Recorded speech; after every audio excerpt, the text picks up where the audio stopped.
নমস্কার শ্রোতা বন্ধুরা, তোমরা শুনছো 86.7 তোমার FM, আর আমি আরজে সৃজন। আজকে তোমাদের জন্য একটা নতুন গল্প নিয়ে এসেছি, যে গল্প তোমরা এর আগে কখনো শোনোনি। দেবীপ্রসাদকে মনে আছে সবার? আজ সেই দেবীপ্রসাদ আবার ফিরছে নতুন একটা কেস নিয়ে। হ্যাঁ, কিন্তু এই কেসটা কি? কোন কোন কেস? ও সৃজন, তুমি চলে এসেছো, ভালোই হয়েছে। তার গল্পটা কটায় শুরু? এই তো আর 1 মিনিটের মধ্যেই। তো তাহলে দাঁড়িয়ে আছো কেন? শুরু করো, লেটস স্টার্ট। হ্যাঁ, সে তো করবোই, কিন্তু তুমি এখানে কি করছো? আমি আমি এখানে কি করছি?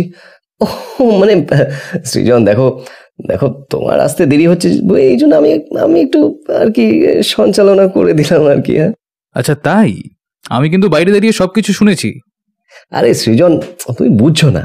আরে শুরু হওয়ার আগে একটু ওয়ার্ম আপ করছিলাম, দ্যাটস ইট। Warm up?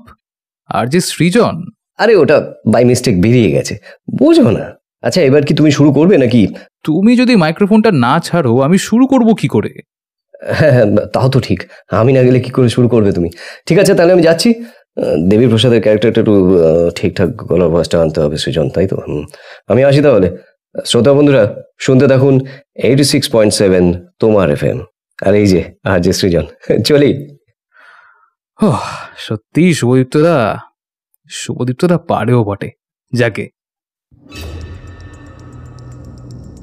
দেখুন স্যার, এতদিন ধরে তো ঘুরছেন, কোনো সুরাহা হলো কি? হবে না, শেখরকে মেরে ফেলা এত সহজ নয়। দাঁড়াও ভাই, দাঁড়াও, আমি ঠিক বুঝলাম না। মারা মানে? আরে আমি শাস্তির কথা বলছি তো। আমার মেয়ের সাথে সে যা করেছে তার জন্য যে তার শাস্তি পাওয়া উচিত। আর আপনি মনে করেন সেই শাস্তিটা আইন দেবে? ভুলে যান স্যার, এইসব লোকের শাস্তি ওইভাবে হয় না। তাহলে কিভাবে আমি বিচার পাবো? হ্যাঁ, আমার সংসার তো শেষ করে দিল, অনেকদিন সহ্য করেছি, আর নয়। তাহলে আমার কথাটা শুনুন স্যার, আপনি একা নন যে ওই শয়তানটার শাস্তি চায়। আমার জীবনও শেষ করেছিল, ইচ্ছে করলে আমি যে কোনো সময় তাকে শেষ করতে পারি, কিন্তু আমি চাই সব কিছু পরিকল্পনা করে, যাতে সে শাস্তিও পায় আর আমরাও ধরা না পড়ি। ধরা পড়বো না মানে? ক্রাইম করে বেশি দিন কেউ পালিয়ে বাঁচতে পারে না উৎসব।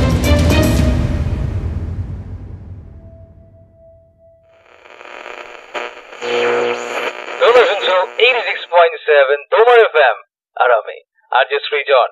আর আজ তোমাদের জন্য দারোগা দেবীপ্রসাদ রায়ের নিষ্পাপ খুনের গল্প লিখেছেন সৌরভ মজুমদার। সৌরভ মজুমদার জন্ম 1986 সালে কলকাতায়, বর্তমানে উত্তর 24 পরগনার অশোকনগরের নিবাসী। বই পড়তে ভালোবাসেন তিনি, পছন্দের বিষয় কল্পবিজ্ঞান এবং রহস্য গল্প। তার লেখা কল্পবিজ্ঞান উপন্যাস অদূর ভবিষ্যতে প্রকাশিত হয়েছে বসাক বুক স্টোর থেকে, এবং অন্ধকারের সংকেত প্রকাশ পেয়েছে বই বন্ধু পাবলিকেশনস থেকে। এছাড়াও তিনি লিখেছেন শিবুদা সমগ্র, চিন্তার ঊর্ধ্বে, দারোগা দেবীপ্রসাদ রায়, অন্যায়ের গহ্বরে। কলেজ স্ট্রিটের বিভিন্ন বইয়ের দোকানে এবং অনলাইন মিডিয়াম থেকে বইগুলো সংগ্রহ করতে পারেন আপনারা। আজকের গল্প পাঠে শুভদীপ্ত ভট্টাচার্য, অস্মিতা, পার্থ অরণ্যদেব মুখার্জি, পূজা, নবনীতা, নীল, অভিক, লাবণী এবং আমি আরজে সৃজন। গল্পের নাট্যরূপদান দ্য ইঙ্ক পোর্টাল থেকে মোহর। গল্পের poster design Surya from blur. শব্দগ্রহণ, আবহ সঙ্গীত এবং পর্ব পরিচালনায় আমি আরজে সৃজন। তো শুরু হচ্ছে আজকের গল্প, সৌরভ মজুমদারের লেখা দারোগা দেবীপ্রসাদ রায়ের নিষ্পাপ খুনের গল্প।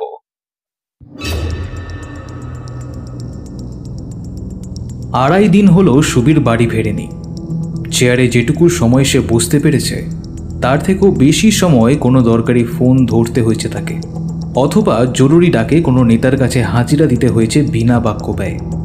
তবুও সে এখনও বুঝে উঠতে পারেনি কলকাতার বুকে এই ধরনের খুন হলো কিভাবে।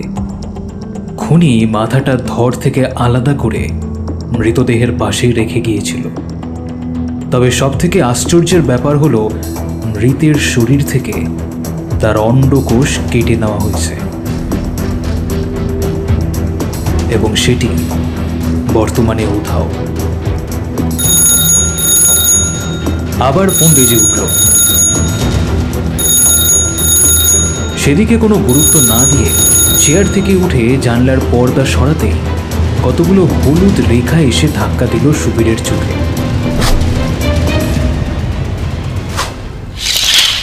উড়তে থাকা ধুলোগুলো তখন চিকচিক করছে। নির্মল, নির্মল, নির্মল! 3 বারের বেলা কনস্টেবল নির্মল সামন্ত ঘরে ঢোকে। ডাকছিলেন স্যার? ফোন তখনও নিজের মতনই বেজে চলেছে। সে রিসিভারটা তুলে সুবীরের দিকে এগিয়ে দিতেই নির্মল সামন্ত বুঝতে পারে এত সকালে স্যারের সাথে তার প্রথম সাক্ষাৎ মনের মতন হবে না।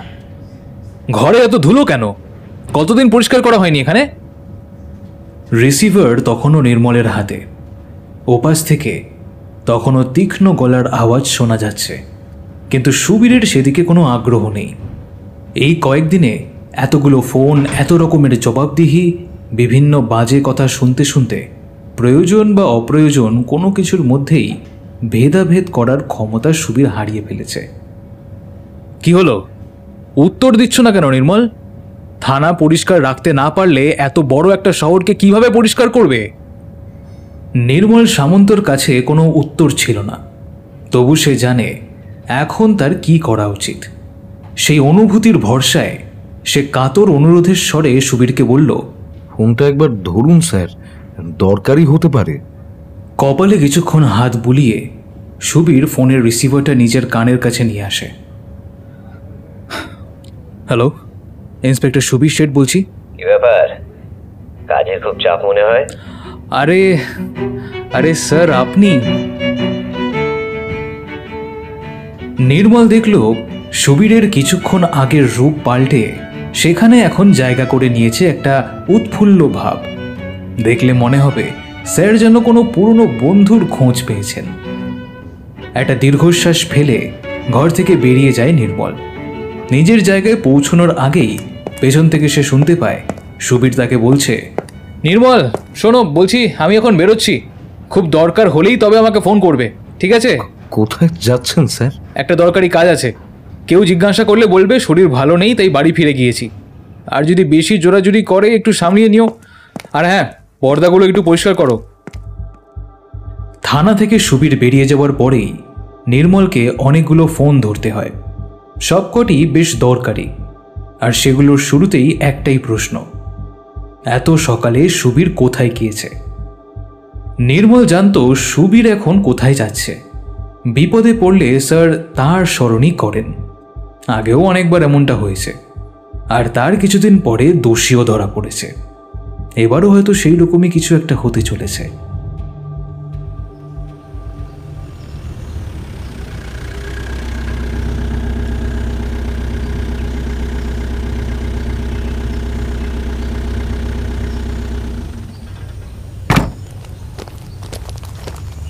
তেঘরিয়ায় সুবীরের গাড়ি পৌঁছালো সকাল 8:30টায়। এত সকালে বাড়িটার সামনে পুলিশের গাড়ি দেখে স্থানীয় লোকেরা একটু কৌতূহলী হলো বটে।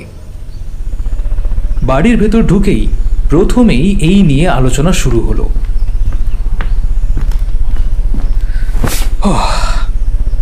পুলিশ দেখলে সবাই এত ভয় পায় কেন বলুন তো?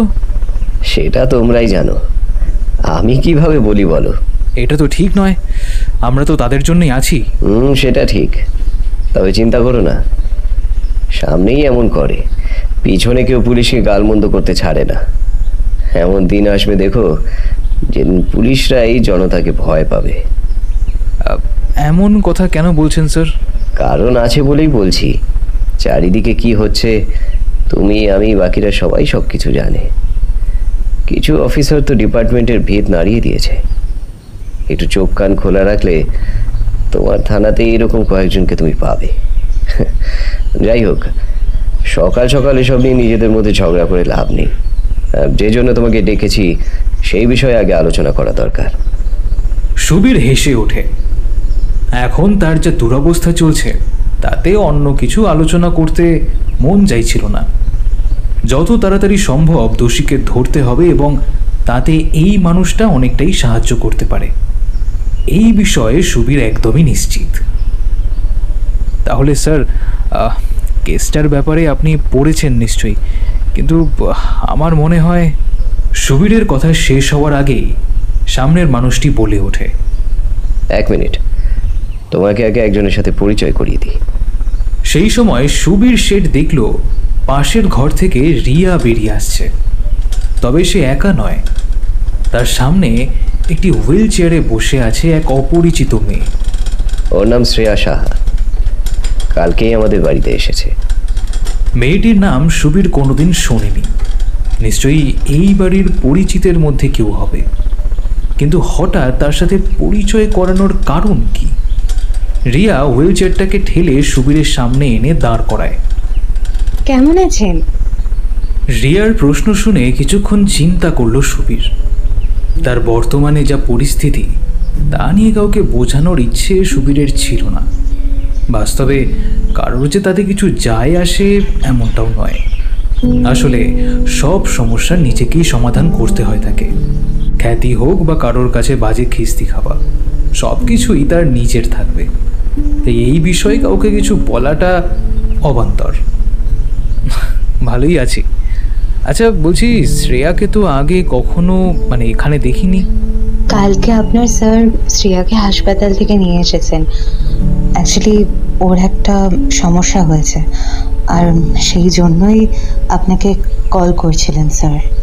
নিজের কপালে আবারও হাত রাখল সুবীর। আপন মনে সে বলতে থাকে, সমস্যায় শুধু বাকিরাই পড়ে, আর আমার বেলা আমার কোনো সমস্যা নেই, সেটা কি করে সমাধান হবে? কখনই বা হবে কে জানে। কিছু ভাবছো সুবীর? তোমায় খুব চিন্তিত মনে হচ্ছে। রিসেন্ট কেসটা নিয়ে কি চাপে আছো? মানুষটির এই প্রশ্ন শুনে সুবীরের মনে আশার একটা ক্ষীণ আলো দেখা গেলেও নিজের উত্তেজনাকে নিয়ন্ত্রণে রাখার যথাসাধ্য চেষ্টা করল সুবীর শেঠ। আসলে স্যার, আপনি তো জানেন যে কে খুন হয়েছে। আজকে যদি কোনো সাধারণ মানুষের কিছু হতো তাহলে এত শোরগোল হতো না, কিন্তু লোকটা রুলিং পার্টির একজন সদস্য, আর সাথে খুনটাও এরকম বিচিত্র ধরনের। আগে কোনোদিন এরকম কিছু আমি শুনিও নি, দেখিও নি। দেহের প্রাইভেট পার্টগুলো মিসিং, কিরকম বিকৃত মানসিকতা, বুঝতে পারছেন স্যার? বুঝতে পেরেছি, আর এটাও জানি খুব তাড়াতাড়ি দোষী ধরা পড়বে। বলছেন স্যার ধরা পড়বে? আলবাত পড়বে, কিন্তু তার আগে তোমাকে আমার একটা সমস্যার সমাধান করে দিতে হবে। সমস্যা বলতে কি হয়েছে স্যার? ওই বেনারসের ব্যাপারটা নিয়ে কিছু হয়েছে? এই যে মেয়েটিকে দেখছো, সমস্যাটা হয়েছে এই মেয়েটির সাথে। তার আগে তোমাকে পুরো ঘটনাটা শুনতে হবে। আমার বলার থেকে শ্রেয়া বললেই বোধহয় ভালো হয়। তোমার কোনো অসুবিধা নেই তো শ্রেয়া? চিন্তা করো না, সুবীরের কাছ থেকে তুমি পুরো সাহায্য পাবে। শুধু কোনো কিছু লুকিয়ে রেখো না, কেমন? সুবীর একভাবে মেয়েটিকে দেখছিল। প্রবল মানসিক চাপ তার শরীরে প্রভাব ফেলেছে। সুবীরের মন চাইছিল মেয়েটি কথা বলুক, কিন্তু সেগুলো হবে শুধুমাত্র সুবীরের প্রশ্নের উত্তর। তাতেই সমস্যার সমাধান হতে বাধ্য। তবে সেই রাস্তা এখন বন্ধ। তার স্যার যেমনভাবে চাইবে প্রশ্নের উত্তর পর্ব সেইভাবেই চলবে। উনি যে এই বাড়ির মালিক, আর তার থেকেও বড় কথা, উনি হলেন সুবীরের প্রাক্তন সিনিয়র দেবী প্রসাদ রায়।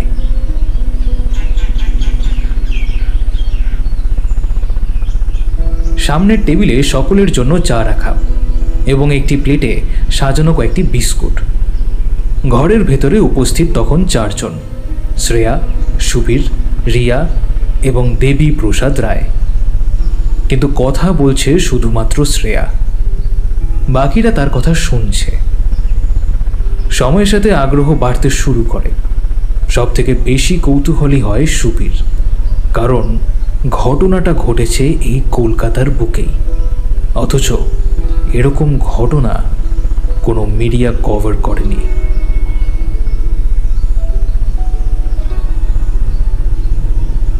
আমার নাম শ্রেয়া, শ্রেয়া ভান্ডারী।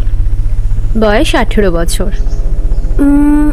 জন্মের তারিখটা না ঠিক মনে নেই, কারণ আমার মায়ের নাকি সেটা খেয়াল নেই। কি যে বলি না, তবুও জিজ্ঞাসা করলে মা বলতো সেই সময় নাকি খুব ঠান্ডা ছিল। আমাদের মানে আমার আর আমার মায়ের খুব কষ্ট হয়েছিল। আমি মাকে তখন বলি, আচ্ছা মা, তাহলে নিশ্চয়ই সেটা ডিসেম্বর ছিল, তাই না?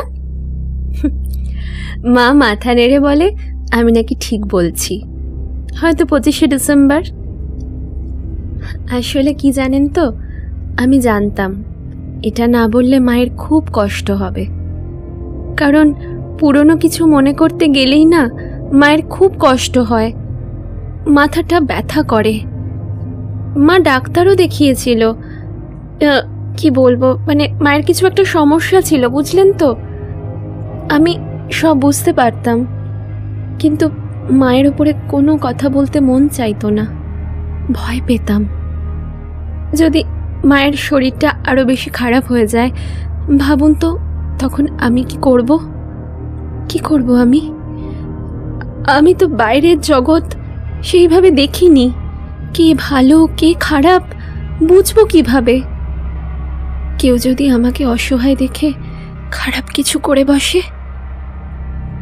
আসলে আমি চাইতাম মায়ের মতো আমিও মাঝে মাঝে বাইরে বেরিয়ে জগৎটাকে দেখি।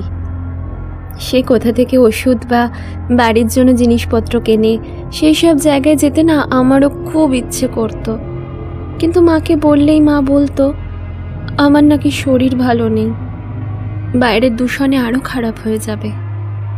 তবুও জানেন, আমার মা কিন্তু আমার কষ্ট বুঝতে পারত।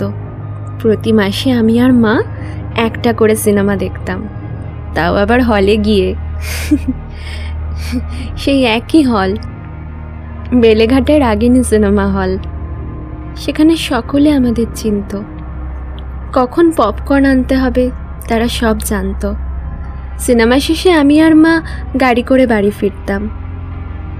সেই সময় আমার না কীরকম যেন মনটা খারাপ হয়ে যেত, কারণ আবার তো সেই 1 মাসের অপেক্ষা।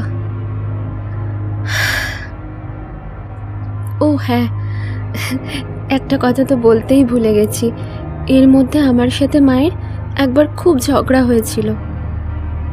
আমি শুধু মায়ের মোবাইল থেকে নেট সার্ফিং করতাম, আমার নিজের তো কোনো মোবাইল ফোন ছিল না, তাতে কোনো অসুবিধা হয়নি।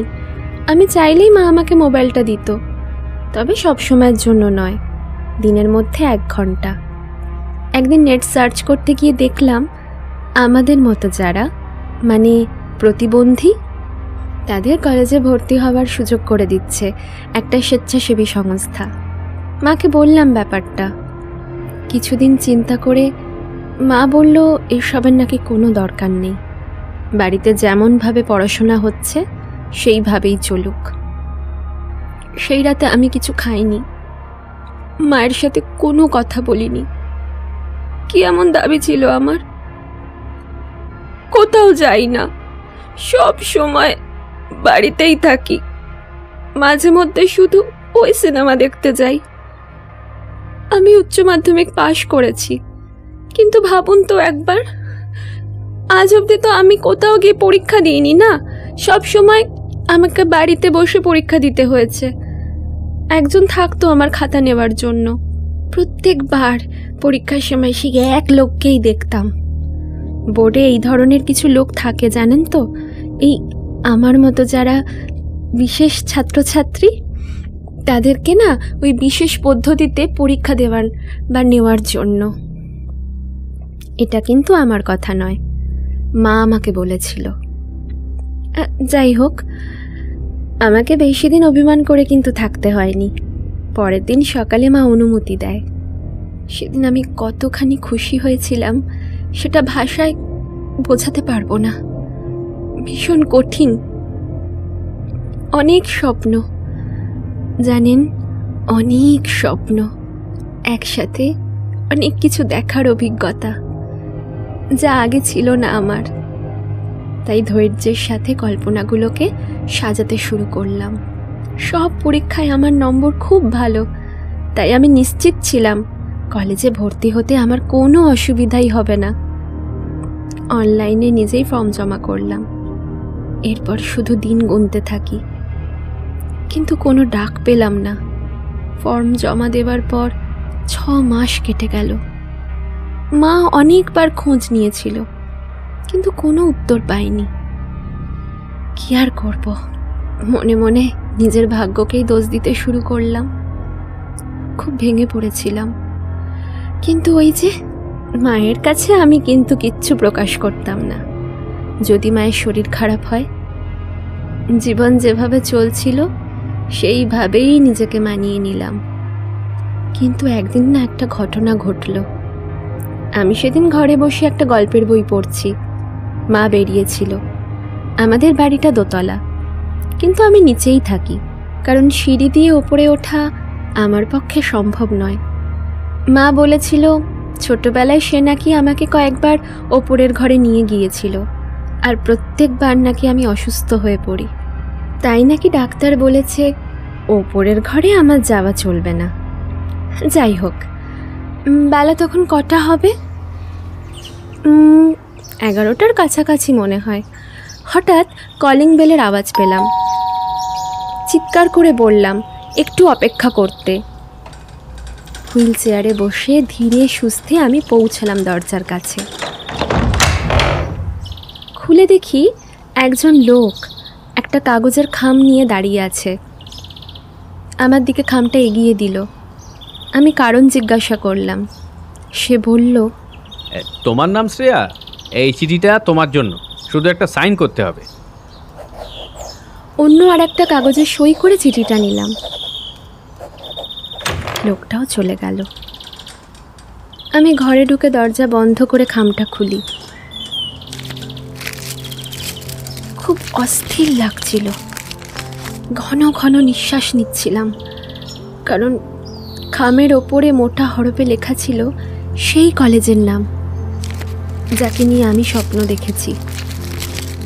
ভিতরে একটা কাগজে আমার উদ্দেশ্যে কিছু লেখা ছিল। খুব মন দিয়ে লেখাটা পড়লাম। যখন পুরোটা পড়া শেষ হলো, তখন আমার হাত পা ঠান্ডা হয়ে গিয়েছে। নিজের ওপরে নিয়ন্ত্রণ হারিয়েছি। অজ্ঞান হয়ে হুইল চেয়ারের ওপরেই পড়েছিলাম। যখন জ্ঞানটা ফিরল, তখন দেখলাম বিছানায় শুয়ে আছি। মা আমার কাছে বসে মাথায় হাত বুলিয়ে দিচ্ছে। আমি কাঁদতে কাঁদতে জিজ্ঞাসা করলাম, কেন এমন হলো মা? কেন এমন হলো? জীবনে এমন অনেক পরীক্ষার মুখোমুখি হতে হবে, তাই বলে ভেঙে পড়লে চলবে না, আবার নিজেকে তৈরি করতে হবে। আসলে সেই কলেজটা আমার নাম বাতিল করেছে। এরপর আবার দিন কাটতে শুরু করলো তার নিজের মতো করে। আমি শুধু সকালে ঘুম ভাঙার পর অপেক্ষা করতাম কখন দিনটা শেষ হবে, কারণ ঘুমই ছিল আমার কাছে সব থেকে স্বস্তির। জেগে থাকলে অস্থিরভাবে সারা ঘরে পায়চারি করতাম। ভাবতাম একটু একটু বাইরে থেকে যদি ঘুরে আসতে পারি। কখনো কখনো না খুব রেগে গিয়ে চিৎকার করতাম, দরজায় আওয়াজ করতাম।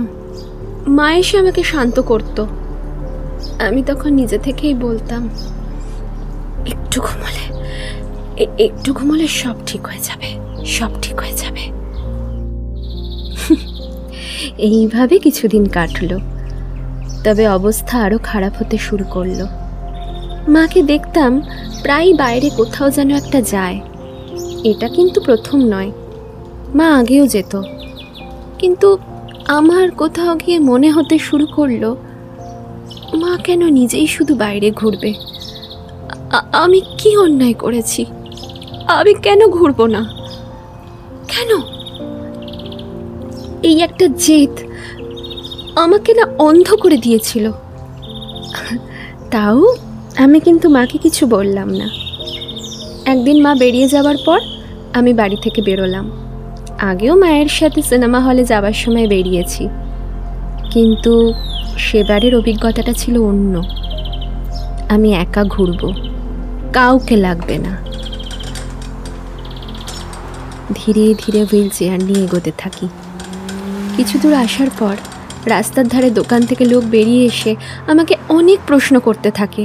আমি কে, কোথায় বাড়ি, এইসব প্রশ্নের কোনো উত্তর আমি দিতে চাইনি। বিরক্ত লাগছিল। প্রতিবন্ধী বলে কি স্বাধীনভাবে রাস্তায় চলাফেরা করতে নেই? চুপ করেছিলাম বলে ওরা নিজেদের মধ্যে আলোচনা করছিল পুলিশে খবর দেবে বলে। এবারে কিন্তু আমি ভয় পেলাম, কারণ পুলিশকে আমার ভালো লাগে না। ওরা সব পারে, আর তাদের এই ক্ষমতাটাকেই না আমি ভয় পাই। এটা আমাকে মা বলেছে। আমি তখন বললাম, মা অনেকক্ষণ বাড়ি আসছিল না বলে খোঁজ নিতে বেরিয়েছি। আমার কাছ থেকে মায়ের নম্বর নিয়ে ওরা ফোন করলো। কিছুক্ষণ বাদে একটা সাদা গাড়িতে করে মা এলো। সেদিন প্রথম ওই লোকটাকে আমি দেখলাম। এখন মনে হয় কাজটা ভালো করিনি, মানে আমার সেদিন বাড়ি থেকে ওইভাবে বেরিয়ে যাওয়াটা ঠিক হয়নি। সবসময় মায়ের সতর্ক দৃষ্টি থাকতো আমার উপরে। এমনকি কোথাও গেলে দরজায় তালা লাগিয়ে যেত। আমার যেটুকু স্বাধীনতা ছিল সেটাও শেষ হয়ে গেল। একদিন রাতে ওই লোকটা আমাদের বাড়িতে এলো, যাকে আমি সেদিন দেখেছিলাম। মায়ের সাথে তার খুব ভালো সম্পর্ক। লোকটার ব্যবহারও কিন্তু বেশ ভালো। আমার সাথে গল্প করত, অনেক গল্পের বই নিয়ে আসতো আমার জন্য। কিছুদিনের মধ্যেই আমার পছন্দের তালিকায় মাকে বাদ দিয়ে আরও একজনকে যোগ করলাম। কিন্তু ভাগ্য যে কোনোদিনও আমার সঙ্গে ছিল না। তাহলে তো আমার ছোটবেলা, আমার জীবন এইভাবে নষ্ট হয়ে যেত না, তাই না?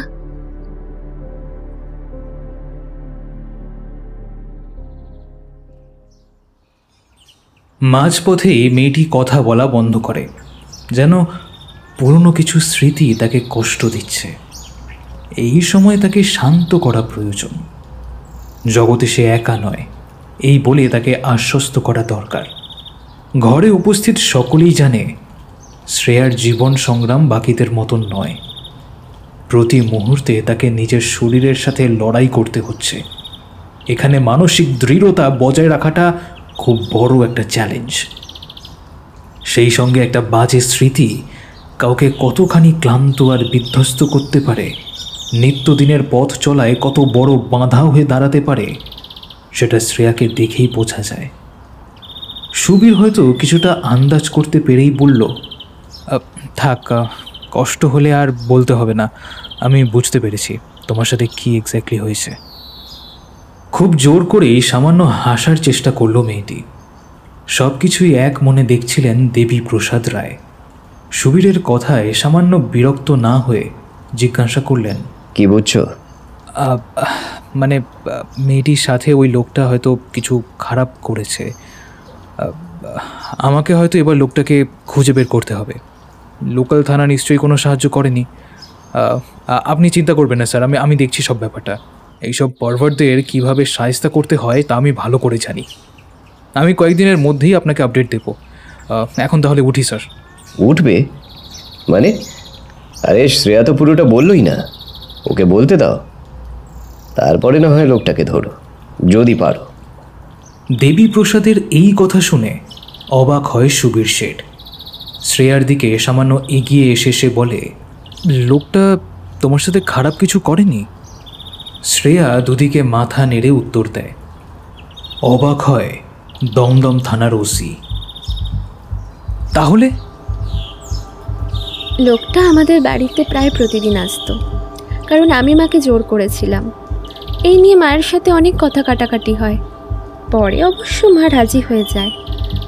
লোকটা একটা বড় সাদা গাড়ি করে আসতো। তাকে নামিয়ে দিয়ে 2 ঘন্টার জন্য সেই গাড়িটা আবার অন্য কোথাও চলে যেত। অন্যদের সাথে বেশ গম্ভীরভাবে কথা বললেও আমার সাথে কিন্তু উনি নরম গলায় কথা বলতেন। ভালোই সময় কাটছিল। হঠাৎ একদিন বুঝতে পারি, জানেন, যা দেখছি সব মিথ্যে, মিথ্যে মিথ্যে প্রতারণা হয়েছে, আমার সাথে প্রতারণা হয়েছে, আমাকে ঠকিয়েছে। কারা জানেন? আমার নিজের মানুষেরাই আমাকে ঠকিয়েছে, আমার নিজের মানুষেরা। ভাবছেন তো এই সব কথা কেন বলছি? আচ্ছা বলুন তো, এই এতগুলো বছর কাটানোর পর হঠাৎ যদি আপনি জানতে পারেন আপনার আসল পরিচয়টা অন্য, আপনার বাবা মা অন্য একজন, অন্য কেউ, তাহলে আপনি কি করবেন? কি করবেন?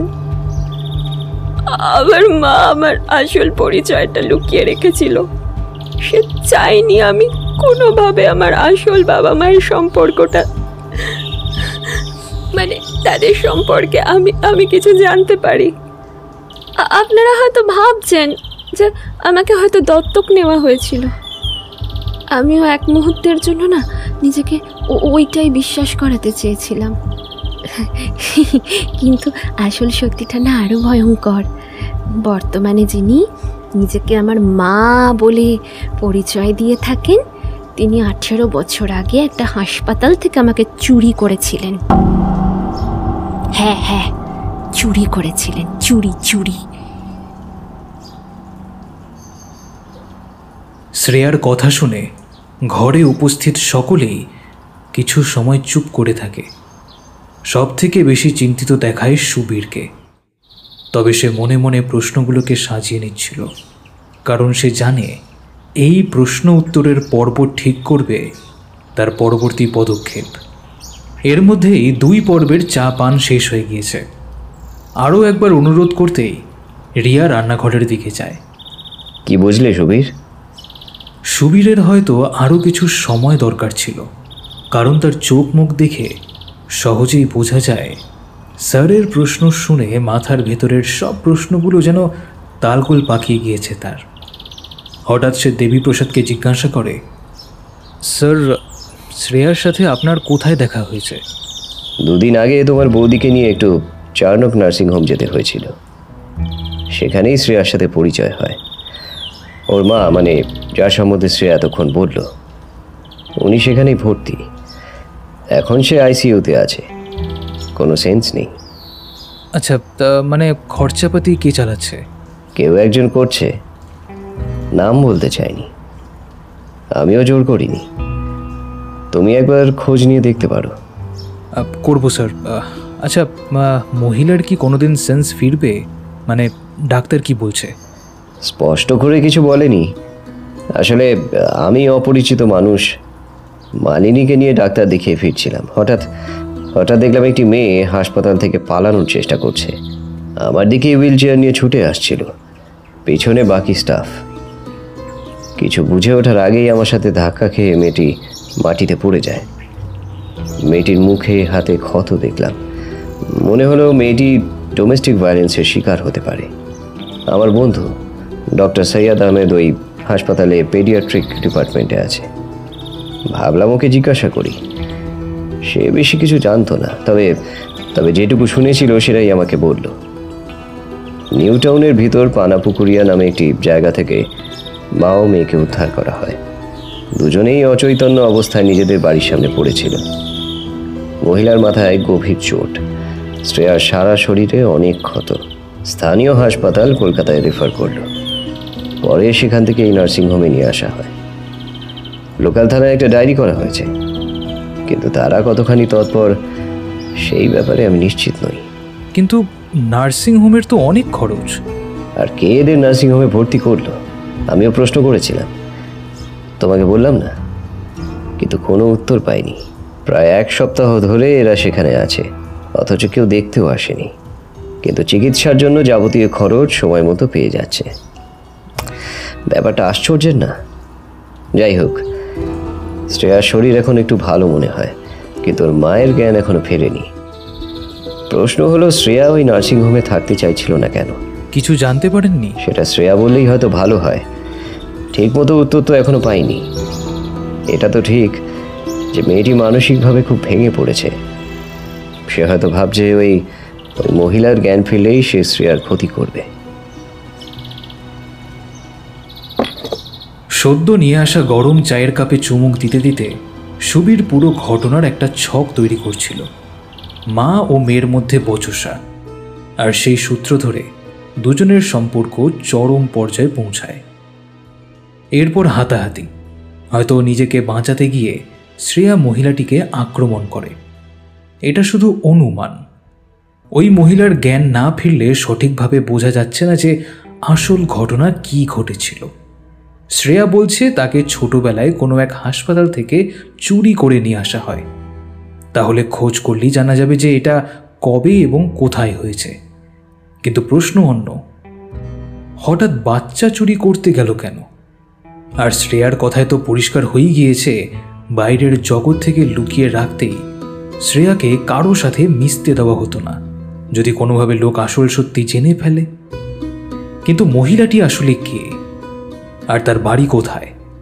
নিশ্চয়ই এত বড় একটা ক্রাইম করে নিজের এলাকায় কেউ থাকবে না।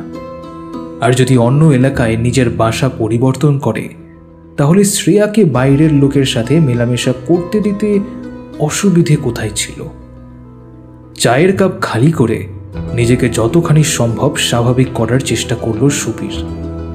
আর এরপরই হঠাৎ শুরু হলো দ্বিতীয় দফায় তার প্রশ্ন পর্বের পালা। শ্রেয়া, তোমার মা মানে ওই মহিলার নাম কি ছিল? কিছুক্ষণ চুপ থাকে শ্রেয়া। এর মধ্যেই সে তার নিজের হাত দুটো মুঠো করেছে। কোনো কিছুই সুবীরের নজর এড়িয়ে গেল না। কনক। বাহ, প্যালিন্ড্রোম মানে জানো তো সুবীর? হ্যাঁ, না, কিন্তু দেবী প্রসাদ সহজেই বুঝতে পারে ইন্টারোগেশনের মাঝে এইভাবে হঠাৎ করে প্রবেশ করার জন্য কিছুটা হলেও সুবীর অসন্তুষ্ট হয়েছে। জুনিয়র হলেও এখন সে দমদম থানার ওসি। তবুও হাসি মুখে দেবীপ্রসাদ নিজের প্রশ্নের উত্তর নিজেই দেয়। কনক, শেষ বা শুরু যেখান থেকেই পড়বে এই এক নাম পাবে, কনক। যাই হোক, এবার তুমি শুরু করো। সুবীর তখন একভাবে শ্রেয়াকে দেখছে। দীর্ঘদিনের ধকল তার চোখে মুখে স্পষ্ট।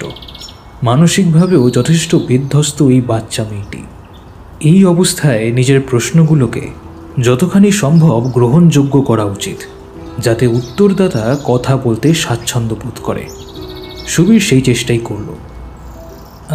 তুমি কিভাবে জানতে পারলে উনি তোমার মা নন?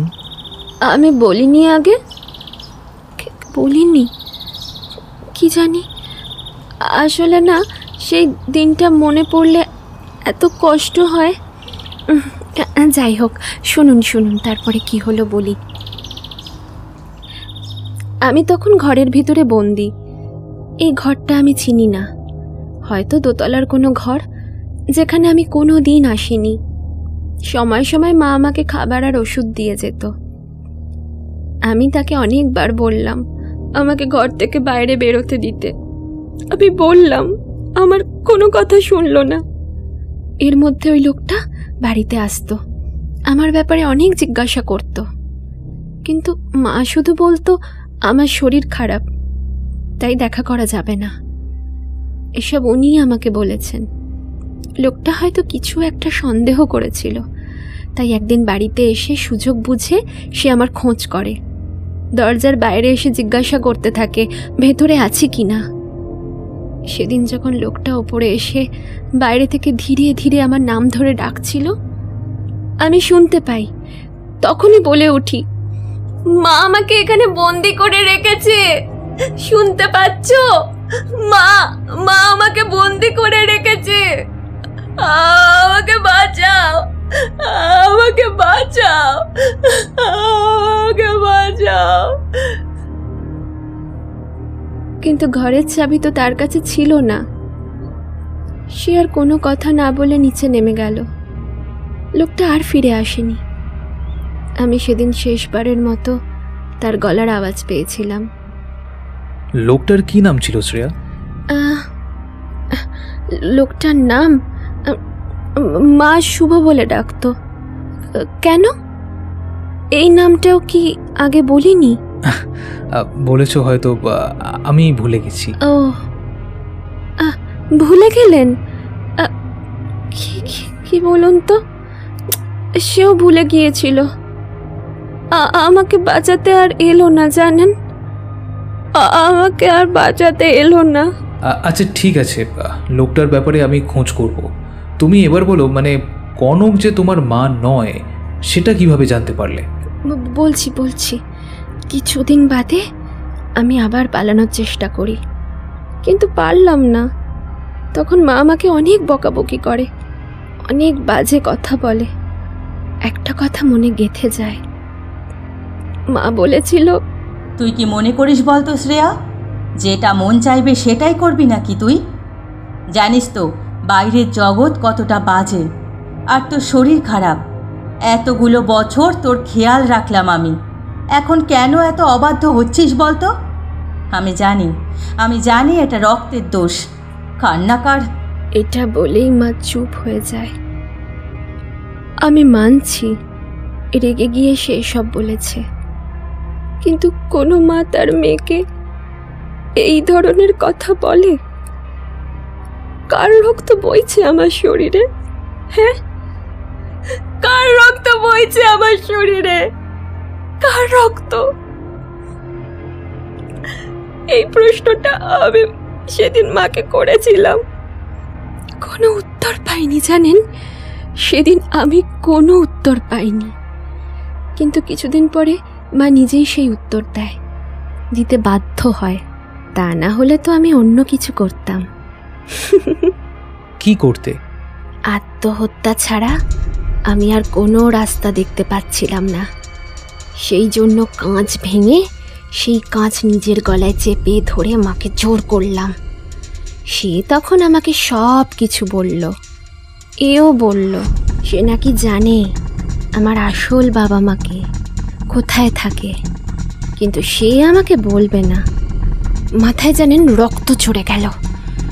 কাঁচ তুলে মাকে আক্রমণ করতে এগিয়ে গেলাম, কিন্তু আমার শরীরে তো তখন শক্তি নেই না। খুব সহজে মা আমার হাত থেকে ভাঙা কাঁচ নিয়ে নিল, কিন্তু আমিও মনস্থির করে নিয়েছি, আজকে যদি চুপ করে সব কিছু সহ্য করে নিই তাহলে হয়তো পরে আরও অনেক কিছু, অনেক অন্যায় দেখেও ইচ্ছে থাকা সত্ত্বেও তার বিরুদ্ধে কোনো প্রতিবাদ করার সাহস বা ক্ষমতা কোনোটাই আমার থাকবে না। ঘর থেকে মা বেরিয়ে যাচ্ছিল, আর আমি শরীরের সমস্ত শক্তি এক করে হুইল চেয়ার নিয়ে ছুটে গেলাম। মায়ের সাথে ধাক্কা খেয়ে তার উপরে হুমড়ি খেয়ে পড়ি, কিন্তু সামনে যে সিঁড়ি ছিল সেটা আমি খেয়াল করিনি। দুজনেই গড়িয়ে নিচে পড়লাম। কিভাবে সব কিছু হলো আমার কিছু খেয়াল নেই। ওই একটা সময় মনে হচ্ছিল আমাকে যেন কেউ টেনে নিয়ে যাচ্ছে। দরজা খোলার আওয়াজ পেলাম, আর তারপরে কারণ মাটিতে পড়ে যাওয়ার শব্দ। আমার আর কিছু মনে নেই। যখন জ্ঞান ফেরে তখন আমি হাসপাতালে ভর্তি। এরপর তো স্যার বললেনই আপনাদের। বুঝলাম। তাহলে তুমি এখন কি চাও? বিচার চাই, বিচার চাই। যে মহিলা আমার জীবন শেষ করলো তাকে শাস্তি পেতেই হবে। আমি এর বিচার চাই। ঠিক সেই সময় রিয়া দেবীপ্রসাদের কানের কাছে এসে বলে, সব বলছি ওই ব্যাপারটা বলবেন না? এক মুহূর্তের জন্য হকচকিয়ে উঠল দেবীপ্রসাদ। সে এমন ভাব করল দেখে মনে হবে যেন কোনো গুরুত্বপূর্ণ কথা বলতে ভুলে গিয়েছে সে। সুবীরকে একপাশে নিয়ে গিয়ে ধীর গলায় সে বলল, কনক নামের মহিলাটি শ্রেয়াকে একটা ওষুধ দিত। মেয়েটির হাঁটতে না পারার পিছনে মূল কারণ হলো সেই ওষুধ। সুবীরের সারা শরীর যেন পাথর হয়ে যায়। মানুষের মনের ভেতরের এই অন্ধকার দিকগুলোকে শনাক্ত করাই হলো তার পেশা। কিন্তু আজকের এই ঘটনা তার কর্মজীবনে আরও একটি অন্ধকার স্মৃতি হয়ে বেঁচে থাকবে, এই বিষয়ে সে পুরোপুরি নিশ্চিত। কিছু প্রশ্ন করতে যাচ্ছিল সুবীর, এই যেমন ওই ওষুধটার নাম কি, ডাক্তারের কোনো রিপোর্ট পাওয়া যাবে কি না। কিন্তু হঠাৎ সেই সময় সুবীরের মোবাইল ফোনটা বেজে উঠল। Constable নির্মলের phone. সুবীর ফোনে কথাবার্তায় ব্যস্ত হয়। আর অন্যদিকে দেবীপ্রসাদ শ্রেয়ার কাছে এসে বসে। শ্রেয়া দু চোখ বন্ধ করে বসেছিল। দেবীপ্রসাদ মেয়েটির মুঠো করে থাকা হাত ধরে বলল, চিন্তা করো না, অন্যায় যে করেছে সে ঠিক শাস্তি পাবে। আচ্ছা, কিছু মনে না করলে আমি কি কয়েকটা প্রশ্ন করতে পারি? শ্রেয়ার বন্ধ দু চোখ দিয়ে জলের সরু রেখা গাল পর্যন্ত নেমে এসেছে। শুকিয়ে যাওয়া ক্ষত তাতে ভিজতে শুরু করে। দেবীপ্রসাদ জানত এইভাবে চলতে থাকলে কোনো ক্ষতই শুকোবে না। বলুন স্যার, কি জানতে চান? যে লোকটি তোমাদের বাড়িতে আসতো তার নাম তোমার মনে নেই? আমি তো বলেছি আগেই, মা তাকে শুভ বলে ডাকতো। এর থেকে বেশি কিছুই আমি তাকে জিজ্ঞাসা করিনি। আচ্ছা আচ্ছা, তা কীরকম বয়স হবে? আমার মতো নাকি ওই আঙ্কেলটার মতো? 40 হতে পারে। 40? তা তুমি কিভাবে বুঝলে 40 হবে? বেশি বা কমও তো হতে পারে। হতেও পারে জানেন, আমার ঠিক মনে নেই। কেমন দেখতে ছিল? আসলে এসব শুনলে একটা স্কেচ তৈরি করতে সুবিধা হয় আর কি। শ্রেয়ার কাছ থেকে লোকটির সম্বন্ধে আরও কিছু তথ্য জানতে পারে দেবীপ্রসাদ। সব কিছুই সুবীরকে জানানো হলে সে আশ্বস্ত করে শ্রেয়ার আসল বাবা মাকে খুঁজে বের করবে এবং শুভ নামে লোকটির ব্যাপারে খবর জোগাড় করা হলো তার দায়িত্ব। এখন শুধু কিছুদিনেরই অপেক্ষা। কিন্তু যে খুন নিয়ে সে কিছুদিন ধরে বিপর্যস্ত, আরও একটি নতুন তথ্য এসে পড়েছে। তবে খুব স্বাভাবিক ব্যাপার হওয়ার কারণে সে তেমন চিন্তিত নয়।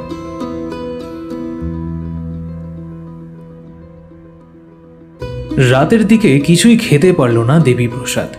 মালিনী এবং রিয়া বারবার বলা সত্ত্বেও সে নিজের ঘরে চুপ করে বসেছিল। এর মধ্যে সে কয়েকটা ফোনও করেছে। কি বিষয়ে কথা হয়েছে সেটা কেউ জানে না। তবে একটা ফোন সে সুবীরকে করেছিল, আর তাতেই তার মানসিক চাপ আরও বেড়েছে। অন্য একটি ঘরে শ্রেয়া ঘুমিয়ে আছে, তবে মাঝে মাঝেই মেয়েটি চিৎকার করে উঠে বসে। তার পাশে রিয়া ছিল। শ্রেয়ার মনের অবস্থা কিছুটা হলেও সে বুঝতে পারে, কারণ মেয়েটি অনাথ, ঠিক রিয়ার মতোই। একমাত্র স্বস্তির ব্যাপার হলো ঠিক সময় তার দেবীপ্রসাদের সাথে দেখা হয়েছিল। না হলে আজকে যে সে কোথায় থাকতো তা সে নিজেও জানে না। প্রায় 2 দিন বাদে এই বৃষ্টি মুখর সকালে সুবীরের ফোন পেয়ে খুশি হয় দেবীপ্রসাদ রায়। শ্রেয়ার বিষয়ে কিছু খবর পাওয়া গিয়েছে। বেলার দিকে থানায় থাকবে, আমি একবার যেতাম তাহলে।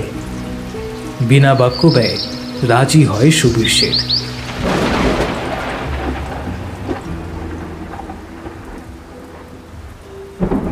ঘড়িতে তখন দুপুর 2টো। সুবীরের আসতে একটু দেরি হবে, কিন্তু অপেক্ষা করতে কোনো আপত্তি ছিল না দেবীপ্রসাদ রায়ের। সেখানে কয়েকজন পুরনো স্টাফ উপস্থিত, যারা দেবীপ্রসাদকে চেনে এবং যথেষ্ট সম্মান করে। কিন্তু একটা সময় পরে অস্বস্তি বোধ করল দেবীপ্রসাদ। নিজের গুণকীর্তন শুনতে আর কতক্ষণই বা ভালো লাগে একজন মানুষের। বিশেষ করে বেনারসের ঘটনাটা সব দিকে সাড়া ফেলেছে। সেই বিষয় নিয়ে কথা বলছিল নির্মল। এই অভিজ্ঞতা ভোলার নয়, কি বলেন স্যার? তবে ডায়েরিটা না থাকলে কিন্তু আসল দোষীকে ধরা যেত না। চুপ করে বসেছিল দেবীপ্রসাদ। হঠাৎ সে বলে, একটা কথা জিজ্ঞাসা করব? করুন না স্যার, এইভাবে অনুরোধ করবেন না। আপনি যদি... যে নেতাটি খুন হয়েছে তার নাম শেখর শুভ্র দত্ত, তাই না? হ্যাঁ স্যার, খুব ভয়ঙ্করভাবে খুন হয়েছে। আমি তো জানি। লোকটার গোপন অঙ্গ খোয়া গেছে, মানে কেটে নিয়েছে। আচ্ছা, লোকটা কেমন ছিল, মানে ক্যারেক্টার সার্টিফিকেট দিতে পারো? আসলে এসব তথ্য খুবই গোপনীয়। তাছাড়া স্যার কি আপনাকে এসব কিছুই বলেননি? দেবীপ্রসাদ জানে যে সে এখন একজন সাধারণ নাগরিক। পুলিশের ব্যাপারে যেচে নাক গলানো তার রুচির মধ্যে পড়ে না। সুবীর তার সাহায্য চায় বলেই অনিচ্ছা সত্ত্বেও জড়িয়ে পড়েছে বারবার সে। সেদিনও হয়তো সেই কেসটার ব্যাপারে তার কাছ থেকে পরামর্শ নিতে গিয়েছিল সুবীর। মাফ করো ভাই, এসব কথা জিজ্ঞাসা করা আমার উচিত হয়নি। আমি সেইভাবে বলতে চাইনি। আসলে স্যার সেদিন আপনার বাড়ি গিয়েছিলেন, তাই বললাম যে খুন হয়েছে তার সম্বন্ধে কিছু তথ্য আপনাকে দিতে পারি।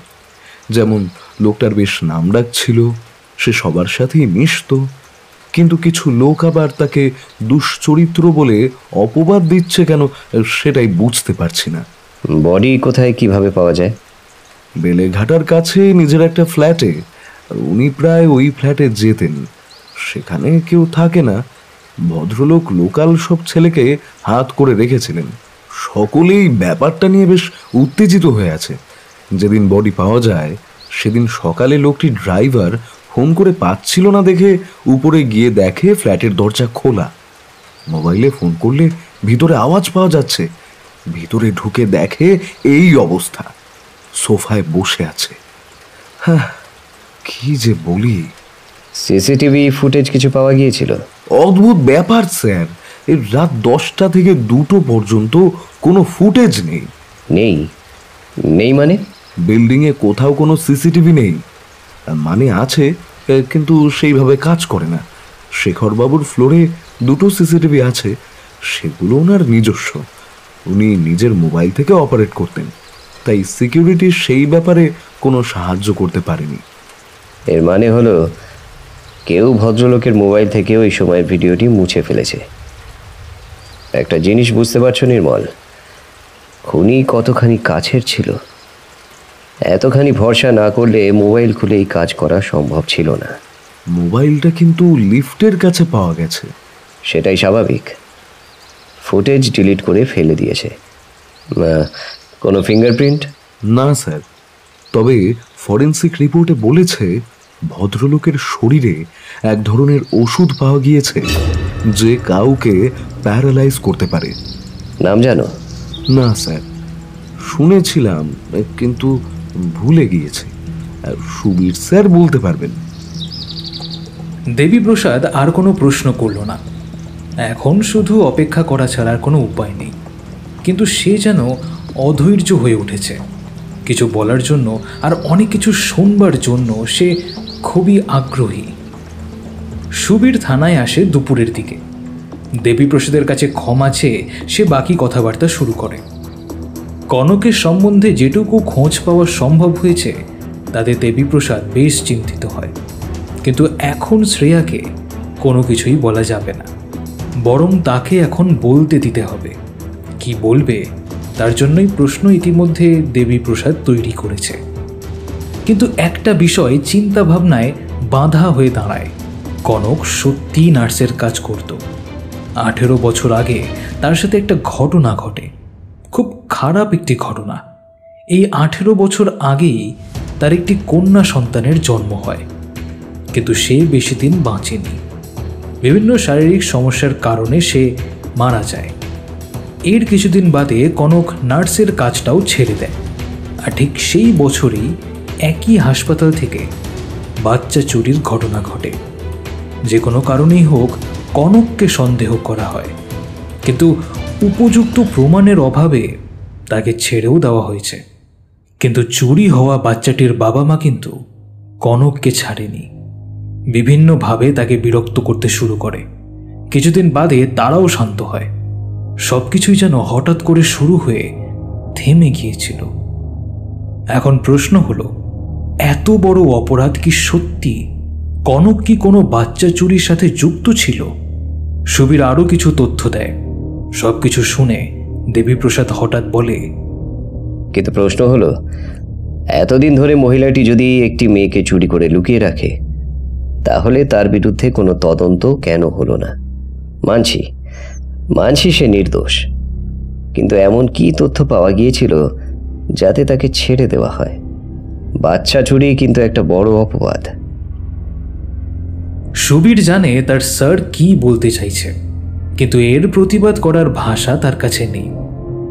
অত্যন্ত শান্তভাবে, ভদ্র এবং মার্জিত ভঙ্গিতে নিজেকে সামনে রেখে পুরো ডিপার্টমেন্টকে নিয়ে গলা চড়ানো তার পক্ষে সম্ভব নয়, কারণ পুরো সিস্টেমটাকে সে চেনে। তাই সম্ভাব্য একটা কারণকে তুলে ধরা যেতেই পারে। সুবীর সেই চেষ্টাই করল। পুলিশ চাইলেই কিন্তু অনেক সময় তার মতন কাজ করতে পারে না, নেতা মন্ত্রীদের প্রেশার থাকে। আপনি হয়তো সেটা জানেন স্যার। তোমার ওই নেতা ড্রাইভারকে এখনই থানায় ডাকো, আর এইবার আর নরম সুরে কথা বলবে না, দরকার পড়লে হাত চালাবে। শোনো, এখন আমি উঠি, পরে আপডেট দিও। আর একটা কথা, শেখর শুক্রের শরীরে যে ওষুধ পাওয়া গিয়েছিল তার নামটা কি বলতে পারবে? ম্লান হাসির রেখা ফুটে ওঠে সুবীরের ঠোঁটে। ড্রয়ার থেকে একটা খাম বের করে তার ভেতরে রাখা কিছু কাগজ ঘেঁটে ছোট্ট কাগজের উপরে সে একটা নাম লেখে। এইটা হলো ওষুধটার নাম, সাক্সামিথোনিয়াম। এটার ওভারডোজের কারণেই লোকটা অসাড় হয়েছিল, আর সেই সুযোগে খুনি তার কাজ করে।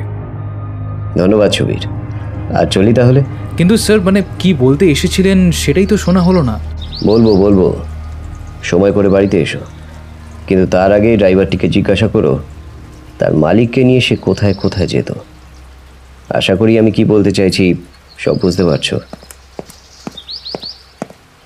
দেবীপ্রসাদ ঘর থেকে বেরিয়ে যাওয়ার পর নির্মলকে ডেকে পাঠায় সুবীর শেঠ। স্যারকে এসব কে বলেছে? তুমি?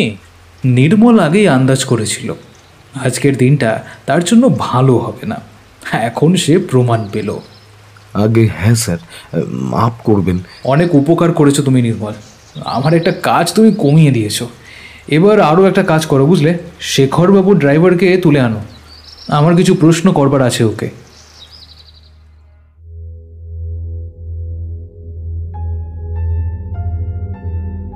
মাঝে মাঝে ঘরের ভেতরের আবহাওয়া যখন দমবন্ধ হতে শুরু করে, তখন মানুষ বাইরে বেরিয়ে আসে মুক্ত বাতাসের আশায়। কিন্তু সেখানে এসেও যখন সে বুঝতে পারে যে পুরো জগৎটাই দূষিত হয়েছে, তখন তার মনে হতেই পারে এই জীবন শেষ হয়ে গেলেই হয়তো ভালো হয়। দেবীপ্রসাদ আজকাল সেরকমই চিন্তা করে প্রতি মুহূর্তে, কারণ পিছনে মূল কারণ হলো তার সন্তান। সত্যি কথাই সে বলেছিল তার ছেলেকে, কিন্তু সেটা সে কোনোভাবে মেনে নিতে পারেনি। এরপর থেকেই সে আলাদা থাকতে শুরু করে। নিজেকে মানিয়ে নিতে পারলেও মালিনী যেন ধীরে ধীরে ভেঙে পড়েছে। দেবীপ্রসাদ ছেলেকে এই বিষয় জানিয়েছে। এও বলেছে যে তার মা দেখা করতে চায়। যদি সে একবার কলকাতায় আসতে পারে তাহলে খুব ভালো হয়। কিন্তু সে আসেনি। আজকে হঠাৎ করেই আবার মালিনী উত্তেজিত হয়ে উঠেছিল। রিয়া বা দেবীপ্রসাদ কেউই তার কান্না থামাতে পারেনি। বাড়িতে আসা নতুন অতিথি শ্রেয়া দরজার বাইরে থেকে সব দেখছিল। মেয়েটা কেমন করে যেন দেখছিল মালিনীকে। দেখে মনে হবে তার মধ্যে কোনো প্রাণ নেই। রিয়া তাকে ঘরে নিয়ে যেতে চাইলেও সে হাত সরিয়ে দেয়। অস্বস্তি লাগছিল দেবীপ্রসাদের। ঘটনার পর 2 ঘন্টা কেটে গিয়েছে। দেবীপ্রসাদ বাইরের বারান্দায় দাঁড়িয়েছিল। এর মধ্যে তার কথা হয়েছে সুবীরের সাথে। সব শুনে সে জানিয়েছে কিছুক্ষণের মধ্যেই সে আসবে। কিছুক্ষণ একভাবে চিন্তা করে দেবীপ্রসাদ রিয়াকে ডেকে বলে, শ্রেয়াকে নিয়ে একবার বাইরের ঘরে এসো, কিছু কথা আছে। আদেশ মতন শ্রেয়া উপস্থিত হয়। দেবীপ্রসাদ বসে শ্রেয়ার ঠিক সামনের চেয়ারে। কিন্তু প্রথমেই যে প্রশ্নটা দেবীপ্রসাদ করে তাতে মনে হয় শ্রেয়ার তুলনায় রিয়া বেশি অবাক হয়েছে। সেদিন তোমার সাথে আমার কেন দেখা হলো বলো তো শ্রেয়া? হয়তো আমার ভাগ্যের জন্য হয়েছিল। সেটা কি ঠিক, নাকি তুমি কোনোভাবে বাঁচতে চেয়েছিলে? মানে আপনি কি বলতে চাইছেন? আমি কিন্তু বুঝতে পারছি না কিছু। আচ্ছা ঠিক আছে, এসব বাদ দাও। আচ্ছা, তোমাকে একটা খবর দিতে চাই।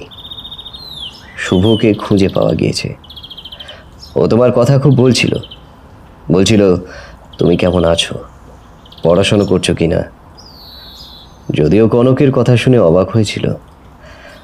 যাই হোক, ওকে আমাদের বাড়িতে আসতে বলেছি। কিছুক্ষণের মধ্যেই সে আসবে। তুমি খুশি তো শ্রেয়া? শ্রেয়া হুইল চেয়ারের হাতল দুটো খুব শক্ত করে ধরে থাকে।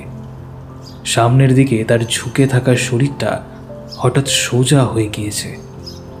সামান্য হেসে শ্রেয়া জিজ্ঞাসা করে, উনি উনি আমার কথা এখনো চিন্তা করেন? আমি কি তাহলে মিথ্যে বলছি? কিন্তু একটা কথা তুমি আমাকে বলোনি। কি কথা? তুমি নাকি ওনার গায়ে হাত তুলেছিলে। শুনলাম সব কিছু, কিন্তু আমার মনে হয় তুমি ঠিক করেছিলে। এরকম কাজ করলে মারাই উচিত। আপনাকে সব বলেছে? বলবে না? সে যে খুব অনুতপ্ত। কিন্তু পুরো দোষ ওনার নয় জানেন, মাও সমানভাবে দোষী। মায়ের জন্যই তো উনি আসতেন আমাদের বাড়ি। মা তাকে ভালোবাসতো, কিন্তু আমি জানতাম সে আমাকে ভালোবাসে। ওনার চোখ মুখ দেখেই বুঝতে পারতাম। আর তুমি? হ্যাঁ, তাকে আমি মনে প্রাণে ভালোবাসতাম। তাকে বলেও ছিলাম, কিন্তু তিনি মানতে চাননি। এটা সে বলেছে, কিন্তু পরের কথাগুলো বলতে গেলেই লোকটা বারবার কাঁদছিল। বলছিল তুমি নাকি ওনার সাথে এরকম করতেই পারো না।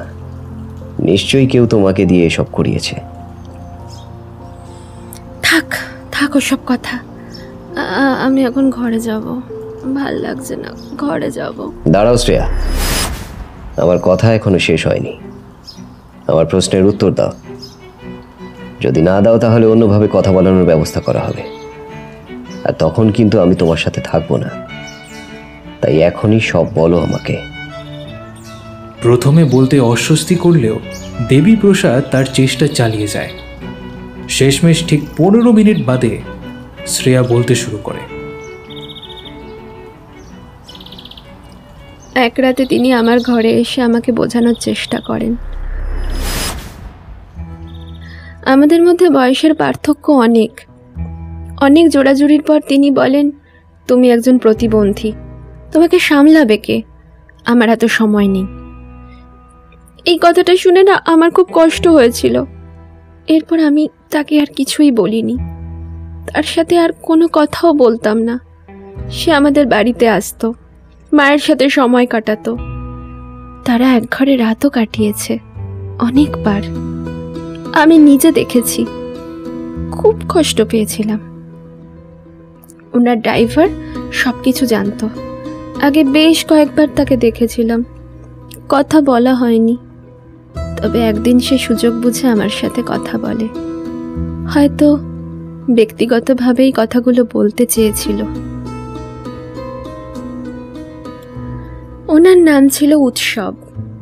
সেদিন মা শুভবাবুকে নিয়ে একটু বেশিই ব্যস্ত ছিল।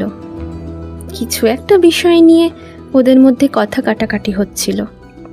সেই সময় উনি উৎসব কাকুকে ডেকে বলেন, কিছুক্ষণ ঘরে এসে বসো, আজকে বেরিয়ে যাব। উৎসব কাকু ঘরে এসে বসল। আমাকে দেখে হঠাৎ সে জিজ্ঞাসা করে, স্যার কি তোমাকে বিরক্ত করে? মানে গায়ে হাত ঠাট দেয়? কই না, এই কথা কেন জিজ্ঞাসা করছো? এমনি। ঠিক আছে, বাদ দাও। তবে তোমার মাকে একটু সাবধান করে দিও। ব্যাস এইটুকুই কথা বলেছিল সেদিন। এরপর একদিন আমাকে সে একটা কাগজ দিয়েছিল। সেখানে লেখা ছিল, তুমি কি স্যারকে ভালোবাসো? যদি উত্তর হ্যাঁ হয় তাহলে চিঠিটা টুকরো টুকরো করে বাইরে ফেলে দিও, আর না হলে কাল দেখা হলে আমাকে আবার ফেরত দিয়ে দিও। তুমি কি করলে? আমি তাকে কিন্তু চিঠিটা ফেরত দিয়ে দিয়েছিলাম। কেন?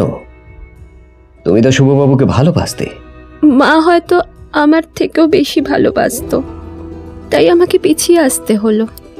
কিন্তু মন থেকে কোনোভাবে মেনে নিতে পারছিলাম না। এরপর একদিন উৎসব কাকু আমাকে বলল, আমাকে শুভবাবুর বাড়িতে নিয়ে যাবে, সে কিছু দেখাতে চায়। আমি অপেক্ষায় ছিলাম দিনটার জন্য। সেদিন মা বাড়িতে ছিল না। উৎসব কাকু এসে আমাকে গাড়ি করে নিয়ে যায়। ফ্ল্যাটে যখন পৌঁছালাম তখন দেখি সেখানে শুভবাবু একা ছিলেন না, সঙ্গে আরও দুজন ছিল। দুজনেই মহিলা। আমাকে দেখে ঘাবড়ে গেলেন খুব শুভবাবু। উৎসব কাকুর গায়ে হাত তুললেন। আমি থামাবার চেষ্টা করেছিলাম, কিন্তু পারিনি। ঠিক তখন উৎসব কাকু অন্য কথা বলতে শুরু করলো। সে বলল আমি নাকি তার কাছে বায়না করেছিলাম এখানে আসার জন্য, আমি নাকি তাকে জোর করেছি। শুভবাবুর পায়ের ওপরে হুমড়ি খেয়ে পড়ল উৎসব কাকু। কিন্তু আমার মাথায় তখন অন্য চিন্তা ঘুরছে। এই জগতে কি কাউকে বিশ্বাস করতে নেই? মা কি সেই জন্যই বাইরে বেরোতে দিত না?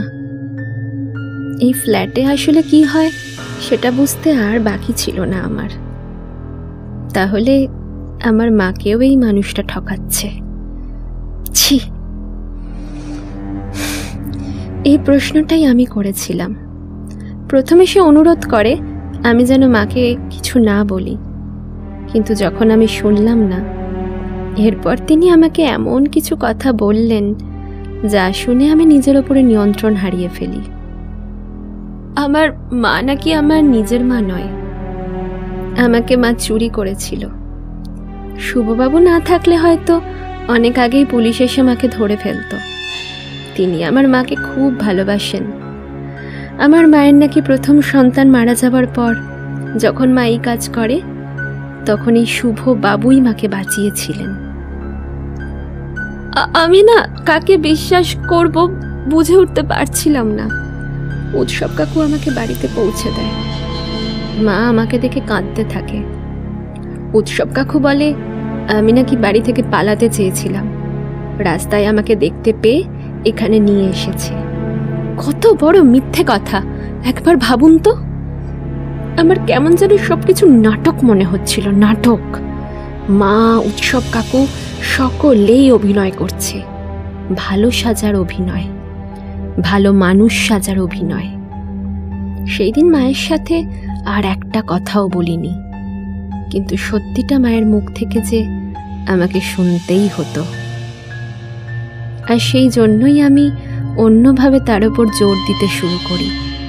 খাওয়া দাওয়া প্রায় বন্ধ করে দিই, চুপ করে থাকতে শুরু করি। মা এক সময় ভয় পেল। তারপর সেদিন আমি তাকে কথাগুলো জিজ্ঞাসা করলাম। প্রথমে কিন্তু মানতে চায়নি, চিৎকার করছিল বারবার। পরে যখন শুনল এই কথাগুলো আমাকে কে বলেছে, তখন কিছুটা হলেও শান্ত হলো। তবে আমি বুঝতে পারিনি আমি আসলে কত বড় ভুল কাজ করেছিলাম। এরপর থেকেই তোমাকে ঘরের ভিতরে বন্দি করে রাখা হতো? ঠিক, এই কথাগুলো আগে বলিনি। ভেবেছিলাম বলে কি লাভ হতো, তাই বলিনি। কিন্তু একটা কথা তুমি বুঝতে পারছো না শ্রেয়া, সেদিন যিনি এসেছিলেন তিনি একজন পুলিশ। তুমি তাকে পুরো ব্যাপারটা অন্যভাবে বলেছিলে, আর এখন যেটা বলছো সেটা সেটা কতখানি বিশ্বাসযোগ্য? শ্রেয়া জানে না সে কি বলবে। তবে এই বাড়িতে আসার পর থেকেই তার মনে হয়েছে অনেক মানুষ শুধুমাত্র নিজের জন্য অভিনয় করে না, অন্যকে ভালো রাখার জন্য সে এমন করতে পারে। আর সেই জন্যই কিছুদিনের মধ্যেই তার আত্মবিশ্বাস দৃঢ় হতে শুরু করে। বিশ্বাস বা অবিশ্বাস করা সম্পূর্ণতা আপনার ওপর। ঠিক, আর সেই জন্যই বলছি আমি তোমার কথা পুরো বিশ্বাস করতে পারছি না। এর পেছনে কারণ আছে। আসলে তোমার কথাতেই সেটা প্রকাশ পেয়েছে। সেটা কিরকম শুনবে? শ্রেয়া কোনো উত্তর দিতে পারল না। তবে কপালে জমে থাকা বিন্দু বিন্দু ঘাম তার বিরক্তির কারণ হয়ে উঠেছিল। ক্রমে দেবীপ্রসাদের প্রশ্নগুলো আরও অসহ্যকর হয়ে উঠতে শুরু করেছে। হঠাৎ কিছু বলতে যাচ্ছিল শ্রেয়া, কিন্তু তাকে থামিয়ে দেবীপ্রসাদ বলে ওঠে, দাঁড়াও, তুমি বলেছিলে বাইরের কারোর সাথে তুমি কোনোদিন মিশতে পারোনি। তাহলে সেদিন কিভাবে বললে শুভর বয়স 40 বছরের কাছাকাছি? সেটা মা আর ওনার কথাবার্তা শুনে আমি বুঝতে পারি। দুজন ঘনিষ্ঠ মানুষ নিজেদের মধ্যে বয়স নিয়ে কথা বলে, হতে পারে, কিন্তু খুব একটা শোনা যায় না। যদি অনেক আগের পরিচয় হয়ে থাকে তাহলে তোমার মা, মানে ওই মহিলা, নিশ্চয়ই লোকটার বয়স জানত। আর কখন এই বিষয়ে আলোচনা হতে পারে? জন্মদিন উপলক্ষে বা কোনো বচসা হলে। বয়সে কে বড় আর কে ছোট এই কথা বলে কেউ তর্কে জিততে চায়। অথবা লোকটা এমন কিছু দাবি করে বা এমন কিছু করে ফেলেছে সেই বিষয়ে বিচার করতে তোমার আর তার বয়সের মধ্যে একটা তুলনা করার চেষ্টা করে। শ্রেয়া, সত্যি কথা বলো, আসলে কি ঘটেছিল? এখনো বলছি, সত্যি বললে হয়তো আমি তোমাকে সাহায্য করতে পারবো। শ্রেয়া দুহাত জড়ো করে সামনের দিকে এগিয়ে আসে। ঠিক সময় রিয়া তাকে না ধরলে হয়তো সে মাটিতে পড়ে যেত। স্যার বিশ্বাস করুন, আমি সত্যি বলছি, বিশ্বাস করুন আমাকে। সেদিন তোমার সাথে আমার দেখা হওয়াটাও বেশ আশ্চর্য, তাই না? নার্সিংহোম থেকে পালানোর চেষ্টা করলে, কিন্তু কেন? শ্রেয়া স্পষ্টভাবে কোনো কথাই বলতে পারছিল না। পাশে বসে থাকা রিয়াও বুঝতে পারে এইভাবে চললে মেয়েটি অসুস্থ হয়ে পড়বে, কিন্তু অধিক কৌতূহলের জন্য সে চুপ করে বসেছিল, অপেক্ষা করছিল সত্যের জন্য। তুমি জানো উৎসবকে খুঁজে পাওয়া যাচ্ছে না? এক দৃষ্টিতে শ্রেয়া তাকিয়ে থাকে দেবীপ্রসাদের দিকে। বেশি দিন পালিয়ে থাকতে পারবে না, সে ধরা পড়লে আসল সত্যিটা জানা যাবে। কিন্তু আমি চাইছি তার আগে তুমি সবকিছু নিজের মুখে বলো। শেখর শুভ্রের খুনের ব্যাপারে তুমি কি জানো? রিয়া যেন কেঁপে ওঠে। শেখর শুভ্র কিছুদিন আগে ভয়ঙ্করভাবে খুন হওয়া রুলিং পার্টির নেতা, এই খুনের ব্যাপারে সে পেপারে পড়েছিল। কিন্তু শ্রেয়া এসব করলো কিভাবে? দেবীপ্রসাদ হয়তো রিয়াকে দেখে বুঝতে পেরেছিল তার মনে এখন কি চলছে। সে বলে, একা নয়, ওই ড্রাইভারকে সঙ্গে নিয়েই এই কাজ করা হয়েছে। ঠিক সেই সময় শ্রেয়া খুব ধীরে কিছু কথা বলে। দেবীপ্রসাদ জিজ্ঞাসা করে, কিছু বললে শ্রেয়া? কোনো প্রমাণ আছে আপনার কাছে? এই সময় প্রকাশ পাওয়া শ্রেয়ার চেহারা বাকিদের কাছে অপরিচিত। তার মুখে ফুটে উঠেছে অদ্ভুত প্রতিহিংসার ভাব। গলার স্বরে কোনো অসহায় মেয়ের চিহ্নই নেই এখন। কোনো প্রমাণ আছে আপনাদের কাছে? কিসের জোরে এসব কথা বলছেন? আর কে এই শেখর শুভ্র? কে? তুমি যাকে শুভবাবু বলছো, তিনি শেখর শুভ্র। কিছুদিন আগে খুন হয়েছে। শোনো শ্রেয়া, আমার কাছে যা আছে সেটা সম্পূর্ণ একটা হাইপোথিসিস। তাকে থিওরিতে রূপ দিতে কিছুটা সময় লাগবে, আর সেক্ষেত্রে সাহায্য করবে একমাত্র তুমি। ব্যাপারটা কিছুটা এরকম, শেখর শুভ্রের সাথে কনকের সম্পর্ক অনেক পুরনো। তারা একে অপরকে ভালোবাসত, যা তোমার কোনোদিন পছন্দ হয়নি। শেখর বাবু হয়তো সকলের সাথে ভালোভাবে মিশতে পারত, অন্যদিকে তোমার সেরকম কোনো বন্ধুই ছিল না। তাই শেখর বাবু তোমার বন্ধু হওয়ার চেষ্টা করে, কিন্তু তুমি শুধু বন্ধু হয়ে থাকতে চাওনি। শেখর সেটা বুঝতে পারে, হয়তো সে কনককে ব্যাপারটা বলে, আর এটাই তোমার পছন্দ হয়নি। তুমি তখন শেখরের ড্রাইভার উৎসবের সাহায্য চাইলে। এবার বিষয় হলো, সে তোমার কথায় কেন রাজি হলো? উৎসবের তার মালিকের উপরে কি কোনো পুরনো ক্ষোভ ছিল? কি হয়েছিল সেটা তাকে জিজ্ঞাসা না করলে বোঝা যাবে না। যাই হোক, সে তোমাকে শেখরের ফ্ল্যাটে নিয়ে যায়। সেখানে যাওয়ার পর কি হয়েছিল সেটা তুমি বলবে। মানুষটা খুব ভয়ঙ্করভাবে খুন হয়েছে শ্রেয়া। আমি বিশ্বাস করার চেষ্টা করছি তুমি এই খুনটা করোনি, কিন্তু কেন জানি না আমার সন্দেহ হচ্ছে। তুমি আমাদেরকে যা যা বলেছো সেগুলো ঠিক নয়। আমি এখনো বুঝতে পারছি না সেদিন হঠাৎ আমার সাথেই তুমি ধাক্কা খেলে কেন? আরো তো অনেক লোক ছিল, তাহলে এত ভিড়ের মধ্যে আমি কেন? এটা শুধুই কি একটা সাধারণ ঘটনা, নাকি তুমি আগে থেকে এটা প্ল্যান করেছিলে? শ্রেয়া এখনো চুপ করে থাকে, কিন্তু দেবীপ্রসাদ তার লক্ষ্যে অনড়। যেভাবেই হোক মেয়েটাকে দিয়ে সত্যি কথা বলাতেই হবে। শেখর শুভ্রকে কিভাবে খুন করা হয়েছে জানো?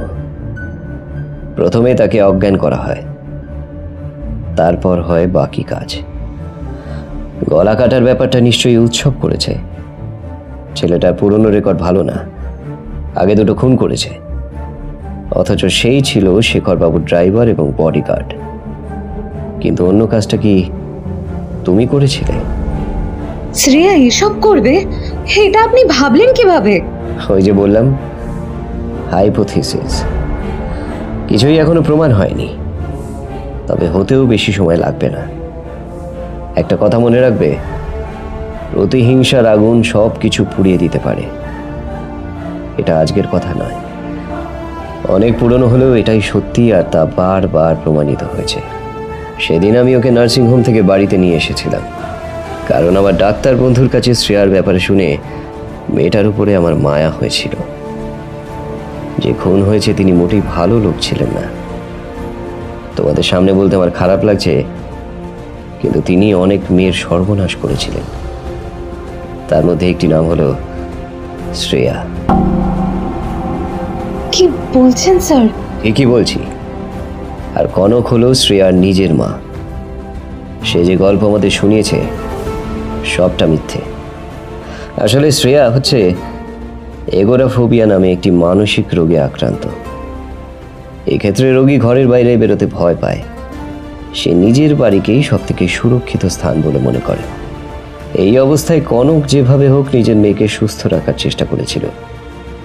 তার স্বামী নিজের মেয়ে এবং স্ত্রীকে ছেড়ে অন্য জায়গায় থাকে, কিন্তু মাসে মাসে বেশ ভালো টাকা তাদের জন্য পাঠায়। ওনার সাথে আমার কথা হয়েছে।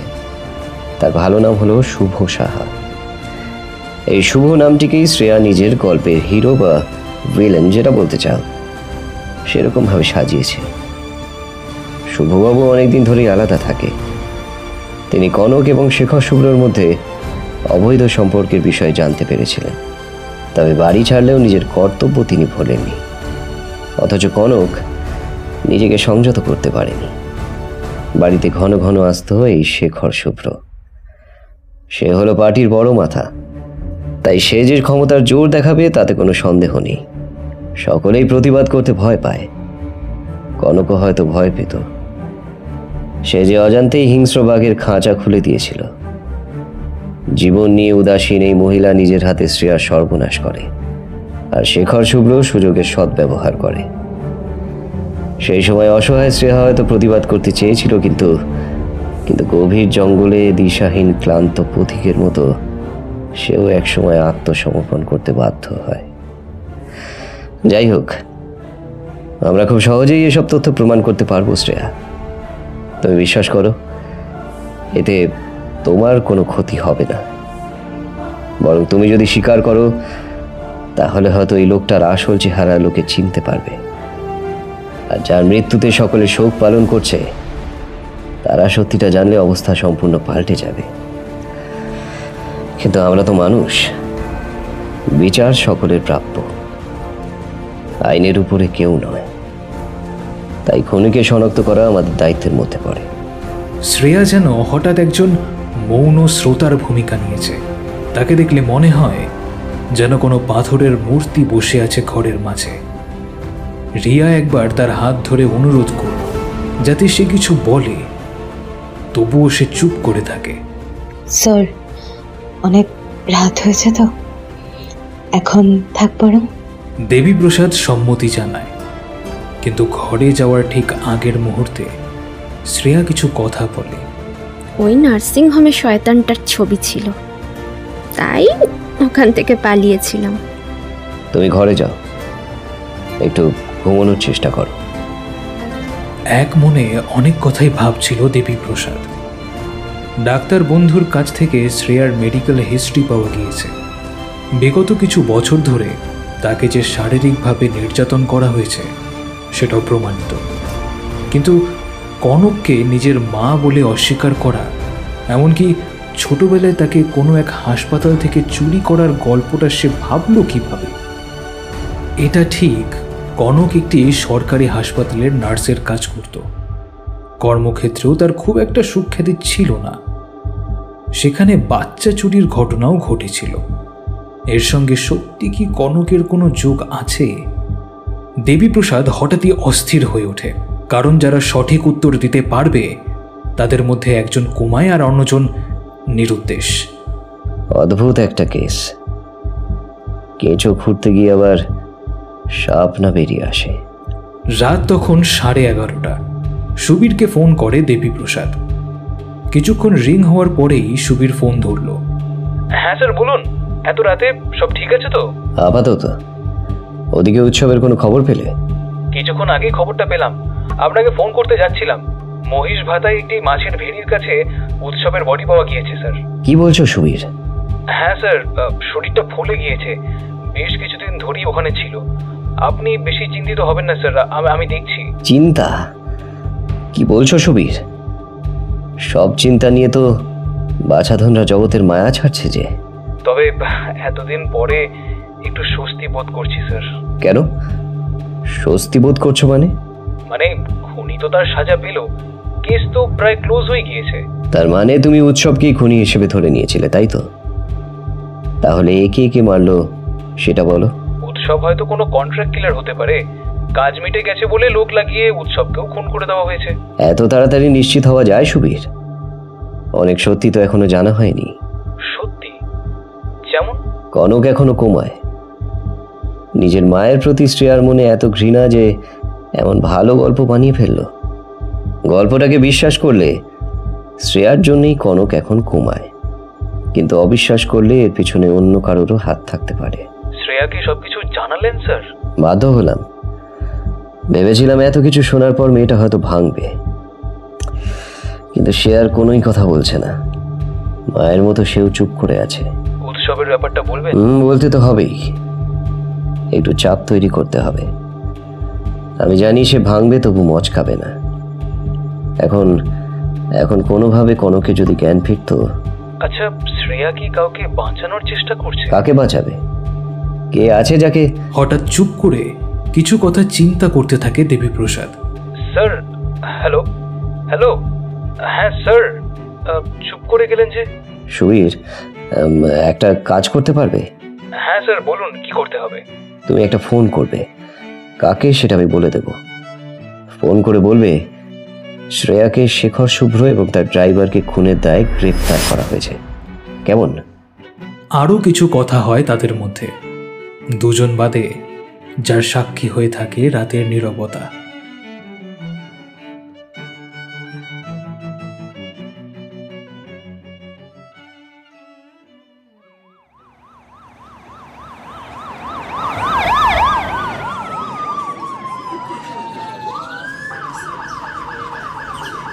দুদিন বাদে বাড়ির সামনে একাধিক পুলিশের গাড়ি দেখে স্থানীয় সকলেই খুব অবাক হয়।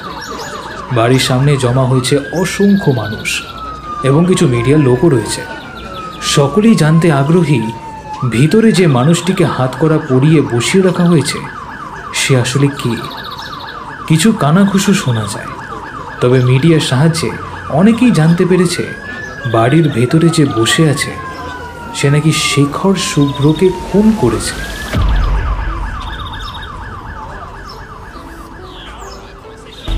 লোকটি নিজেই সব দোষ স্বীকার করেছে, কিন্তু উৎসবকে সে মারতে চায়নি। হঠাৎ করেই ঘটেছে ব্যাপারটা। অনেকদিন বাদে নিজের বাড়িতে এত লোক দেখে খুশি হয় দেবীপ্রসাদ। মালিনীও নিজের হাতে সকলকে চা পরিবেশন করেছে। সুবীর সামান্য ইতস্তত বোধ করলেও দেবীপ্রসাদ তাকে বলে, করতে দাও, এতে তোমার বৌদি একটু হলেও খুশি হবে। আরেকটা অনুরোধ, সকলে একে অপরের সাথে ভদ্রলোকের মতো কথা বলবে, অপরাধীর সাথে খারাপ ব্যবহার করবে না। বাড়ির পরিবেশ যেন কোনোভাবে নষ্ট না হয়। আমি তো বারণ করেছিলাম স্যার, আপনি তো শুনলেন না। এত কিছু করবার কি দরকার ছিল? কি প্রয়োজন ছিল এনার অনুরোধ রাখার? ছিল, কারণ ভদ্রলোক হয়তো তার মেয়েকে আর কোনোদিন দেখতে পাবে না। সে যেমন নিজের অপরাধ স্বীকার করেছে, আমারও তার ইচ্ছে পূরণ করা উচিত। ওনার হাত কড়াটা খুলে দিন না, কষ্ট হচ্ছে তো। সে একটা অপরাধ করেছে, সেই জন্য তাকে এইভাবে রাখা হয়েছে। কিন্তু আমি তোমাকে কথা দিচ্ছি, ওনার সাথে কেউ খারাপ ব্যবহার করবে না, আর কোনোভাবেই যাতে তার কোনো কষ্ট না হয় সেদিকে আমি খেয়াল রাখবো। আসলে মালিনী মানসিকভাবে ধীরে ধীরে ভেঙে পড়েছে। বয়স যেন সেই গতিকে আরও ত্বরান্বিত করেছে। স্বামী হয়ে সব কিছু বুঝতে পারলেও তার আর কিছুই করবার ছিল না। যেটুকু করতে পারে সে তা করে ফেলেছে। প্রত্যেক পুলিশ অফিসার হাসি মুখে একে অপরের সাথে কথা বলছিল। মালিনীকে নিয়ে রিয়া ঘরের ভেতরে চলে যাওয়ার পরে দেবীপ্রসাদ জিজ্ঞাসা করে, শুভবাবু, নিজের মেয়েকে বাঁচানোর জন্যই কি সব কিছু নিজের কাঁধে নিয়ে নিলেন? উত্তেজিত হবেন না, ধীরে সুস্থে বলুন। মাথা নিচু করে বসেছিল বছর 50-এর রোগা শ্যামলা গরনের মানুষটি। ভদ্রলোক অত্যন্ত বিনয়ী স্বভাবের, সেটা তার কথা শুনলেই বোঝা যায়।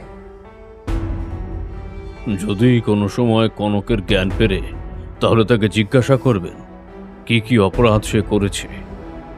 আমার কথা ধরলাম না, কিন্তু হাসপাতাল থেকে বাচ্চা চুরি আর পাচার করার সময় সে একবারও ভাবেনি এতে কত পরিবারের ক্ষতি হতে পারে। এই শেখর শুভ্র ছিল সবকিছুর মাথা, কিন্তু কোনো বিচার হয়েছে? কিছুই হয়নি। তিনি হলেন পার্টির একজন অ্যাক্টিভ কর্মী, আর আমরা সাধারণ নাগরিক। যাই হোক, পরিবর্তন আমরা কোনোদিনও দেখতে পাবো না। শ্রেয়াকে একটু নিয়ে আসুন, তাকেই না হয় একবার দেখে আমি চলে যাব। দেবীপ্রসাদ কোনো কথা বলতে পারল না। ধারালো ছুরির মতন লোকটির কথা তাকে আঘাত করেছে। দেবীপ্রসাদ আশ্চর্য হয়। কথাগুলো বলার সময় তিনি একেবারেই উত্তেজিত হননি। খুব স্বাভাবিকভাবে তিনি বলতে থাকেন। ঘরের ভেতরে হঠাৎ করে যেন নিস্তব্ধতা নেমে এসেছে। জানলা দরজা সব বন্ধ, তবুও বাইরে জমায়েত হওয়া মানুষের কোলাহল শুনতে পাওয়া যাচ্ছিল। দেবীপ্রসাদ চেয়েছিল এই নীরবতা আরও কিছুক্ষণ থাকুক, কিন্তু দেবীপ্রসাদকে মুখ খুলতেই হয়, কারণ দেবীপ্রসাদ এখনও বিশ্বাস করে অপরাধ বিভিন্ন রূপে আত্মপ্রকাশ করলেও সেটি আসলে একটি অন্যায়, আর তার বিচার শক্তি বলে এরও বিচার হওয়া প্রয়োজন। কিন্তু আমার বা সুবীরের ক্ষমতা খুব সীমিত শুভবাবু। অপরাধীকে ধরতে পারাটাই আমাদের সাফল্যের মধ্যে পড়ে। এরপরে আমাদের ভাবতে নেই। অন্তত যে কদিন কাজের মধ্যে ছিলাম এমনটাই মানতাম। সেই ক্ষেত্রে আপনি বরং আমাদের কাজ কিছুটা সহজ করেছেন। আপনার বিচার খুব তাড়াতাড়ি শেষ হবে, হয় মৃত্যুদণ্ড অথবা যাবজ্জীবন কারাবাস। কিন্তু যে আসল আসামি সে উপযুক্ত বিচার ছাড়াই ছাড়া পেয়ে যেত। যাই হোক, আপনাকে ধন্যবাদ জানাই। তবে আপনার মেয়ে কিন্তু খুব ভালো গল্প বলতে পারে। প্রথমে আমরা তো অন্য কিছু ভেবেছিলাম।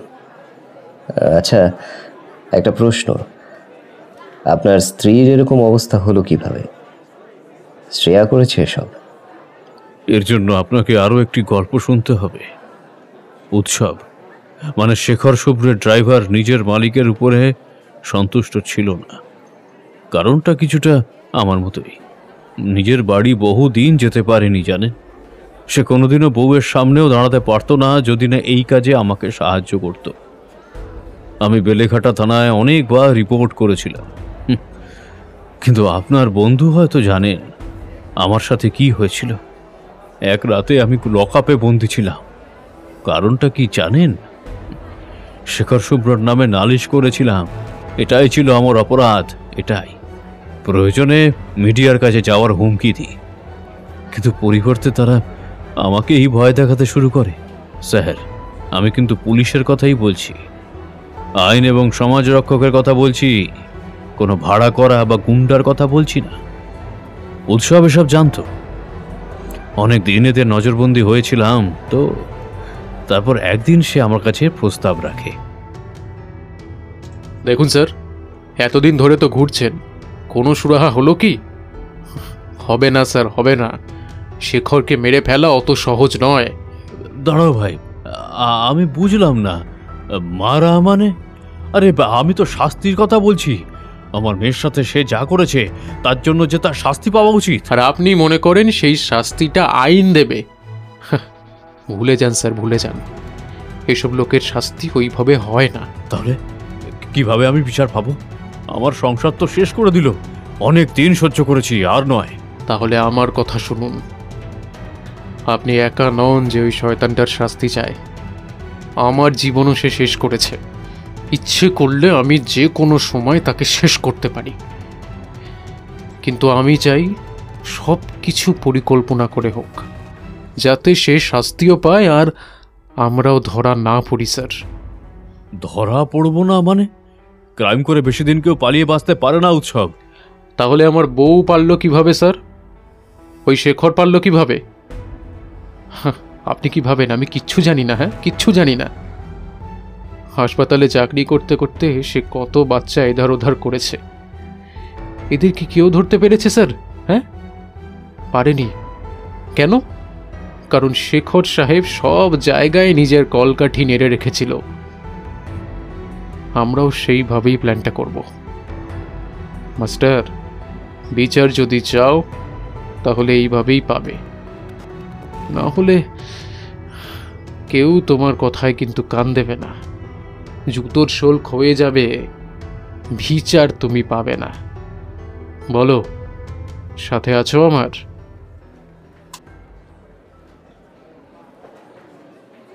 সেদিন জানি না কি হয়েছিল, উৎসবের কথা ফেলতে পারলাম না। শেখরবাবুর গতিবিধি তার থেকে ভালো আর কেউ জানতো না। ঠিক করলাম তার মতো করেই কাজটা হবে। বেলেঘাটা ফ্ল্যাটে প্রতি রাতে কেউ না কেউ আসতো, সেখানে আসর বসত। তবে সেই রাতে উৎসবের কথা মতো শেখরই ফ্ল্যাটে থাকে, কিন্তু একা। তার বউ নাকি দেখা করতে চায়। আগেই বউকে নিয়ে পৌঁছে গিয়েছিল উৎসব, আর সুযোগ বুঝে সে হয়তো সিসিটিভি বন্ধ করে দেয়। জানি না কি হয়েছিল সঠিক, কিন্তু আমি যখন পৌঁছাই তখন ফ্ল্যাটের ভেতর থেকে শোরগোল শুনতে পেয়েছিলাম। মহিলাটি খুব কাঁদছিল, আর সেই সঙ্গে উৎসবকে অকথ্য ভাষায় গালাগালি করছিল। মোবাইলে ফোন করতেও উৎসব ফোন ধরল না। আমি তখন তার নাম ধরে ডাকলাম। উৎসবের বউ দরজা খুলে আমাকে দেখতে পেয়ে চিৎকার করে উঠল, ওকে ওকে বাঁচান। আমি ভিতরে ঢুকে দেখি নিজের উপরে নিয়ন্ত্রণ না থাকা সত্ত্বেও শেখর উৎসবের গলা টিপে ধরে আছে। কোনোভাবে তাকে সরানো যাচ্ছে না। উৎসবের চেহারা ভালো, কিন্তু সেও মালিকের সাথে পেরে উঠছে না। আমিও ছাড়ানোর চেষ্টা করি, কিন্তু পারলাম না। ঠিক সেই সময় দেখি উৎসবের বউ একটা ছুরি নিয়ে ছুটে আসতে শেখরকে মারবে বলে, কিন্তু ধস্তাধস্তিতে সে মাটিতে পড়ে যায়। ছুরিটা মাটিতেই পড়েছিল। আমি অবস্থা বেগতিক দেখে সেটা তুলে নিয়ে শেখরের কণ্ঠনালীর উপর চেপে ধরি, আর এক মুহূর্ত অপেক্ষা না করে গলায় ছুরি চালানোর পর আমি আর কিছুই করতে পারিনি। এরপর যা হয়েছে সবকিছুই খুব ঠান্ডা মাথায় উৎসব করেছে। উৎসব, হ্যাঁ উৎসব। এসব হওয়ার পর আমার ইচ্ছা ছিল শ্রেয়াকে আমার বাড়িতে নিয়ে আসবো, কিন্তু কনক মানল না। সে কোনোভাবেই শ্রেয়াকে আমার সাথে দেখা করতে দেবে না। স্যার স্যার বরাবর আমি অপমানিত হয়ে এসেছি স্যার। সেদিনও তাই হলো। অগত্যা বাড়ি থেকে বেরিয়ে যাই আমি, কিন্তু কিছু সময় পরেই ফোন পেলাম কনক আর শ্রেয়াকে স্থানীয় হাসপাতালে ভর্তি করা হয়েছে। দুজনেই আহত, কেন তা জানি না। আমি আমার পরিবারকে খুব ভালোবাসি স্যার, সেই জন্যই হয়তো আমার সাথে যা হয়েছে এক মুহূর্তে সেসব ভুলে গেলাম। যত খরচ হোক তাদের ভালো জায়গায় চিকিৎসা হওয়াটা জরুরি। সেইভাবে সব কিছু ঠিক করি। নার্সিং হোমে বলেছিলাম আমার পরিচয় যেন গোপন রাখা হয়, খরচ আমিই বহন করব। তারা সেইভাবে সব কাজ করেছে। প্রথম দিকে অসুবিধা হলেও পরিচিতির জন্য তারা মেনে নেয়। তবে স্যার একটা জিনিস ভেবে দেখুন, আমার মেয়ে এতটাই আতঙ্কিত ছিল যে এগারোফোবিক হওয়া সত্ত্বেও কোথাও সেই পিশাচটার ছবি দেখে সে পালানোর চেষ্টা করেছিল। তাহলে উৎসবকে মারলেন কেন? আমি তো আগেই বলেছি স্যার, তাকে আমি মারিনি, তার কর্মদোষেই সে মরেছে। তার গতিবিধি দেখে আমার খুব সন্দেহ হতো জানেন। সে শুধু বলতো শেখর শুভ্র মারা যায়নি, সে প্রায় নাকি তাকে দেখতে পায়, সে নাকি তাকে নিয়ে যেতে এসেছে। কিরকম উন্মাদের মতো কথাবার্তা বলুন। উন্মাদের মতো কথাবার্তা। তাহলে উৎসবকে মারল কে? সুবীর, অটোপসি রিপোর্ট কি বলছে? আর রিপোর্ট তো একদমই সিম্পল, মানে জলে ডুবে মৃত্যু। কিন্তু শরীরে মাত্রাতিরিক্ত অ্যালকোহল পাওয়া গিয়েছিল। ইন্টারনাল কোনো ইনজিউরি নেই, দেহে কোথাও কোনো আঘাতও খুঁজে পাওয়া যায়নি। তবে তার সাথে একটা ছুরি পাওয়া গিয়েছে, যাতে রক্তের ছাপ ছিল। ডিএনএ টেস্ট করা যাবে? হ্যাঁ পাঠিয়েছি স্যার, আগামীকাল পেয়ে যাব। খুব ভালো। শুভবাবু, আপনার কথাই তাহলে মেনে নিলাম। বিবেক দংশন, তাই তো? এবার আপনার মেয়েকে নিয়ে আসা যাক। তার আগে বলুন, কনক মারা গেলে আপনার কেমন লাগবে? রিয়া, তুমি যাও, শ্রেয়াকে এই ঘরে নিয়ে এসো। সে বেঁচে থাকলে শ্রেয়া কোনোদিনও বাইরের জগৎকে দেখতে পাবে না, চারপাশের পরিবেশকে সে চিনতে পারবে না। আমিও সেটা ভাবছিলাম। নিজের মা তার কাছে এখনো একজন ভিলেন। এগারোফোবিয়া দীর্ঘস্থায়ী নাও হতে পারে। রোগীর প্রপার কাউন্সিলিং হলে সে সুস্থ হতে বাধ্য। জানি স্যার, জানি। কনক চাইতো মেয়ে যেন শুধু তার কাছেই থাকে। সেই জন্যই নিয়মিত সাকশামেথোনিয়ামের ডোজ দিত। কি নাম বললেন স্যার? সাকশামেথোনিয়াম। এই একই ওষুধ শেখর শুভ্রের শরীরেও পাওয়া গিয়েছে। সাধারণত পেশিকে শিথিল করতে এটি ব্যবহার করা হয়, কিন্তু বেশি মাত্রায় ব্যবহার করলে বিকলাঙ্গ হওয়ার সম্ভাবনাও থাকে। মাতৃত্বের অধিকার চিরস্থায়ী করার চেষ্টায় কনক নিজের মেয়ের উপরেই ওষুধ ব্যবহার করেছিল। আর এই একই ওষুধ সে উৎসবকে দিয়েছিল মেয়ের উপরে হওয়া অন্যায়ের প্রতিশোধ নেওয়ার জন্য। অদ্ভুত ব্যাপার, তাই না? মা বাবা দুজনেই নিজেদের দায়িত্ব পালন করছে, তবে উৎসব বেঁচে থাকলে তাকেও একটা ধন্যবাদ জানাতাম, কারণ সে না থাকলে শুভবাবু এই ওষুধ দমনের চক্রের মধ্যে ঢুকতে পারতেন না। ঠিক সেই সময় পাশের ঘর থেকে শ্রেয়া বেরিয়ে আসে।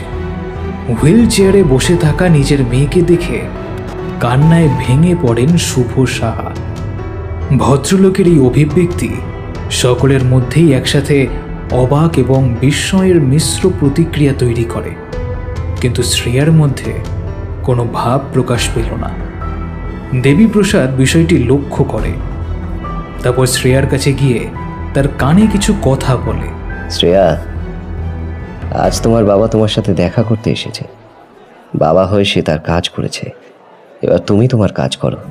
হয়তো আর কোনোদিন তাকে দেখতে পাবে না, তাই এই সুযোগ তুমি হাতছাড়া করো না। শুভর প্রতি তার মেয়ের অভিমান থাকাটা খুব স্বাভাবিক ব্যাপার। দাম্পত্য কলহের প্রভাব পড়েছে তাদের সন্তানের উপরে। হয়তো সেই কারণে মানসিক রোগ থেকেও শ্রেয়া নিষ্কৃতি পায়নি। রিয়া হুইল চেয়ারটাকে শ্রেয়ার বাবার কাছে এনে দাঁড় করায়।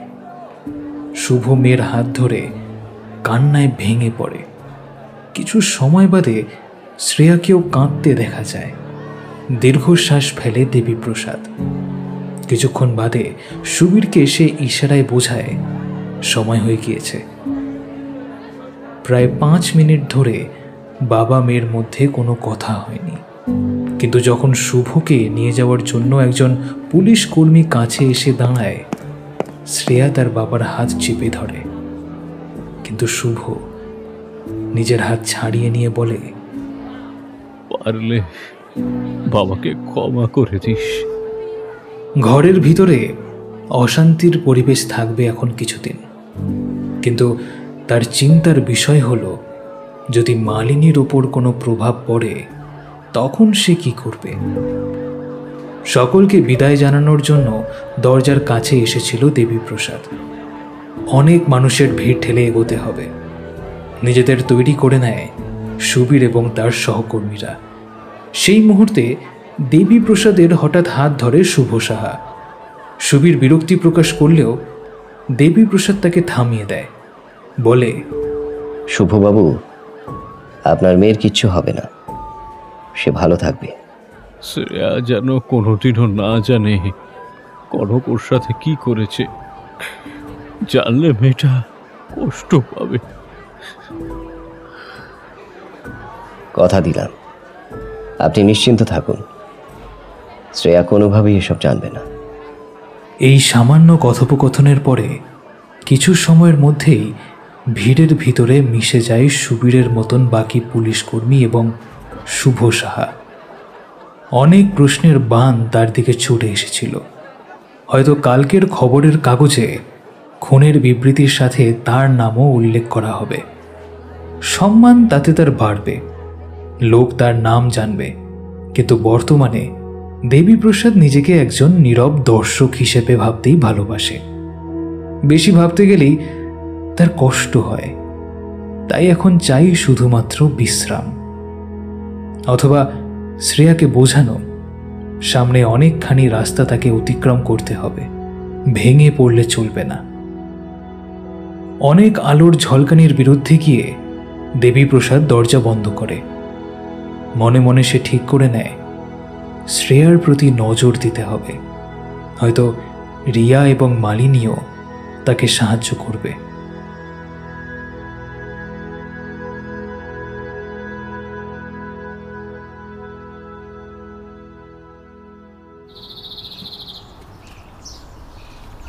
এক সপ্তাহ পরের ঘটনা। সকালের দিকে নিজের কেবিনে বসে চা খেতে খেতে সুবীরের মন খুশিতে ভরে উঠেছিল। প্রকাশ করার জন্য কাউকে না পেয়ে সে দেবীপ্রসাদকেই ফোন করে। প্রথমবার ফোন না ধরলেও কিছু সময় বাদে দেবীপ্রসাদ নিজেই তাকে ফোন করে। হ্যাঁ সুবীর, বলো। কালকে দেখা করতে গিয়েছিলেন? হ্যাঁ, কনক এখন ভালোই আছে। শ্রেয়া তার মাকে নিয়ে বাড়ি ফিরতে চাইছে। কিন্তু এটা কি ঠিক হবে স্যার? জানি না, তবে আর বোধহয় ভয় পাওয়ার দরকার নেই।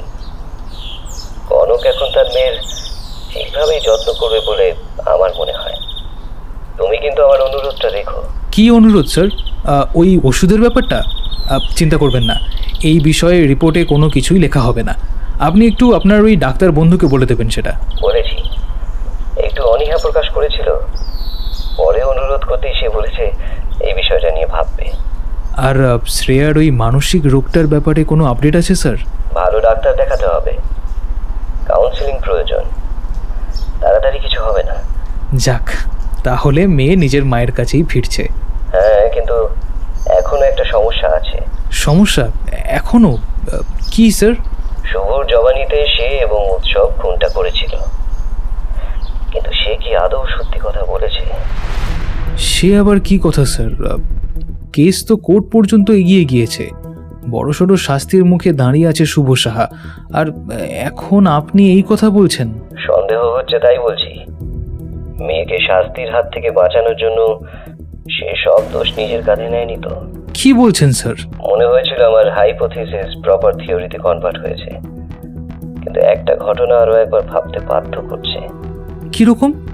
সেদিন কাজ করতে গিয়ে মালিনীর শরীর খারাপ হয়। কাছাকাছি আমি ছিলাম না, রিয়াও অন্য ঘরে কাজ করছিল। সেখানে ছিল একমাত্র শ্রেয়া। সে না ধরলে মালিনী হয়তো পড়েই যেত। অদ্ভুত ব্যাপার কি জানো, মালিনী বলছে সে স্পষ্ট দেখেছে শ্রেয়া নাকি হুইল চেয়ার থেকে উঠে এসে তাকে ধরেছিল। এরকম তো হতেই পারে স্যার। আপনাদের ভালোবাসায় সে হয়তো সুস্থ হয়ে উঠেছে। আর ভুলে যাচ্ছেন কেন, ওই ওষুধটা তো আর শ্রেয়াকে দেওয়া হচ্ছে না, সেই জন্য তার উপরে কোনো প্রভাবও সেভাবে নেই। দেখবেন কিছুদিনের মধ্যেই শ্রেয়া হাঁটতেও শুরু করবে। চিন্তা করবেন না স্যার, সব ঠিক হয়ে যাবে। আপনার এই হাইপোথিসিস এখন শুধু থিওরি নয়, কিন্তু বাস্তবে রূপ নিয়েছে। তোমার কথাই যেন ঠিক হয় সুবীর, তবে আমার ভয় এত তাড়াতাড়ি কাটবে বলে মনে হয় না। মন বলছে আবার খারাপ কিছু একটা ঘটতে চলেছে। আরও কিছু কথা হয় দুজনের মধ্যে, কিন্তু শেষ হয় পুরনো হাসি ঠাট্টা দিয়েই। মাঝে কেটে গিয়েছে আরও কিছুদিন।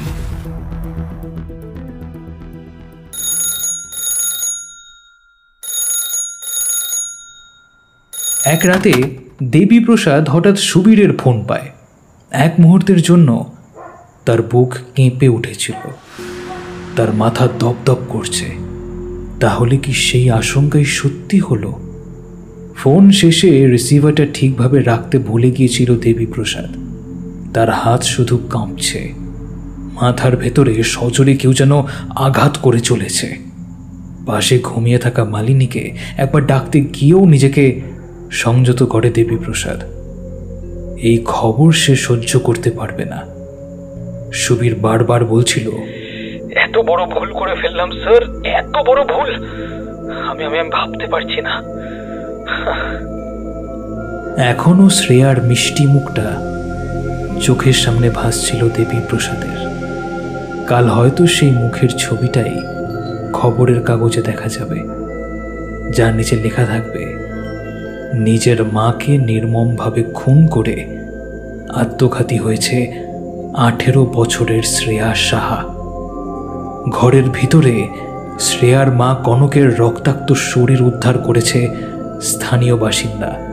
কিছুদিন আগে রুলিং পার্টির নেতা শেখর শুভ্রর হত্যার তদন্ত চলাকালীন তার নাম উঠেছিল। গ্রেফতার হয়েছিল শ্রেয়ার বাবা শুভ সাহা। মানসিকভাবে শ্রেয়া সুস্থ ছিল না। শোনা গিয়েছে মেয়েটি ডোমেস্টিক ভায়োলেন্সের শিকারও হয়েছিল। সেই কারণেই কি শ্রেয়া তার মাকে খুন করে নিজে গলায় দড়ি দিয়েছে, নাকি এর পেছনে লুকিয়ে আছে আরও অন্য কোনো রহস্য? দেবীপ্রসাদ ভালো করে মনে করার চেষ্টা করে সত্যি কি মালিনী ঠিক দেখেছিল? সে যে খুব জোর গলাতেই বলেছিল কথাগুলো, কিন্তু সেই মানতে চায়নি। শ্রেয়া তাহলে সত্যি হাঁটতে পারত? এর মানে সবকিছুই ছিল একটি উর্বর মস্তিষ্কের তৈরি অসাধারণ গল্প, যার ফাঁদে দেবীপ্রসাদ সমেত বাকি পুলিশ ডিপার্টমেন্টও পড়েছে। তাহলে শেখর শুভ্রের খুনি আসলে কে ছিল? যাবজ্জীবনের জেলে যাওয়া শ্রেয়ার বাবা নাকি তার মেয়ে? দেবীপ্রসাদ হঠাৎ হাসতে থাকে। অনিচ্ছা সত্ত্বেও সে কোনোভাবে হাসি থামাতে পারল না। মালিনী উঠে জিজ্ঞাসা করে, কি ব্যাপার, এত রাতে কি হলো? অদ্ভুত ব্যাপার কি জানো মালিনী, এখন যে বেঁচে আছে সে সবটা জেনেও না জানার অভিনয় করছে। বেশ ভালো অভিনয়, চালিয়ে যাক, তাতে কোনো অসুবিধা নেই, আর কোনো ক্ষতিও নেই। এ যেন এক আষাঢ়ে গল্প, সবাই শুনবে কিন্তু কিন্তু কেউ বিশ্বাস করতে চাইবে না। এত রাতে কিসের গল্পের কথা মনে পড়লো আবার? তুমি শুনবে নাকি একটা নিষ্পাপ খুনের গল্প?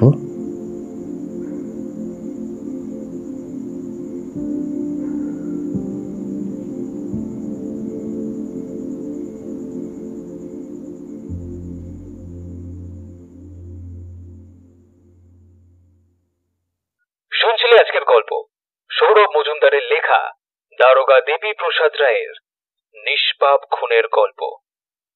আজকের গল্প পাঠে ছিল শুভদীপ্ত ভট্টাচার্য, অস্মিতা, পার্থ অরণ্যদেব মুখার্জি, পূজা, নবনীতা, নীল, অভিক, লাবণী এবং আমি আরজে সৃজন। গল্পের নাট্যরূপ দানে ছিল দ্য ইন পোর্টাল থেকে মোহর। গল্পের poster design Surya from blur. শব্দগ্রহণ, আবহ সঙ্গীত এবং পর্ব পরিচালনায় আমি আরজে সৃজন। তো কেমন লাগলো আজকের গল্প কমেন্ট করতে পারো, কিংবা আমাদের ফেসবুক বা ইনস্টাগ্রামও জানাতে পারো। আমার ফেসবুক আইডি এসডি সৃজন আর ইনস্টাগ্রাম হচ্ছে এসডি সৃজন 620।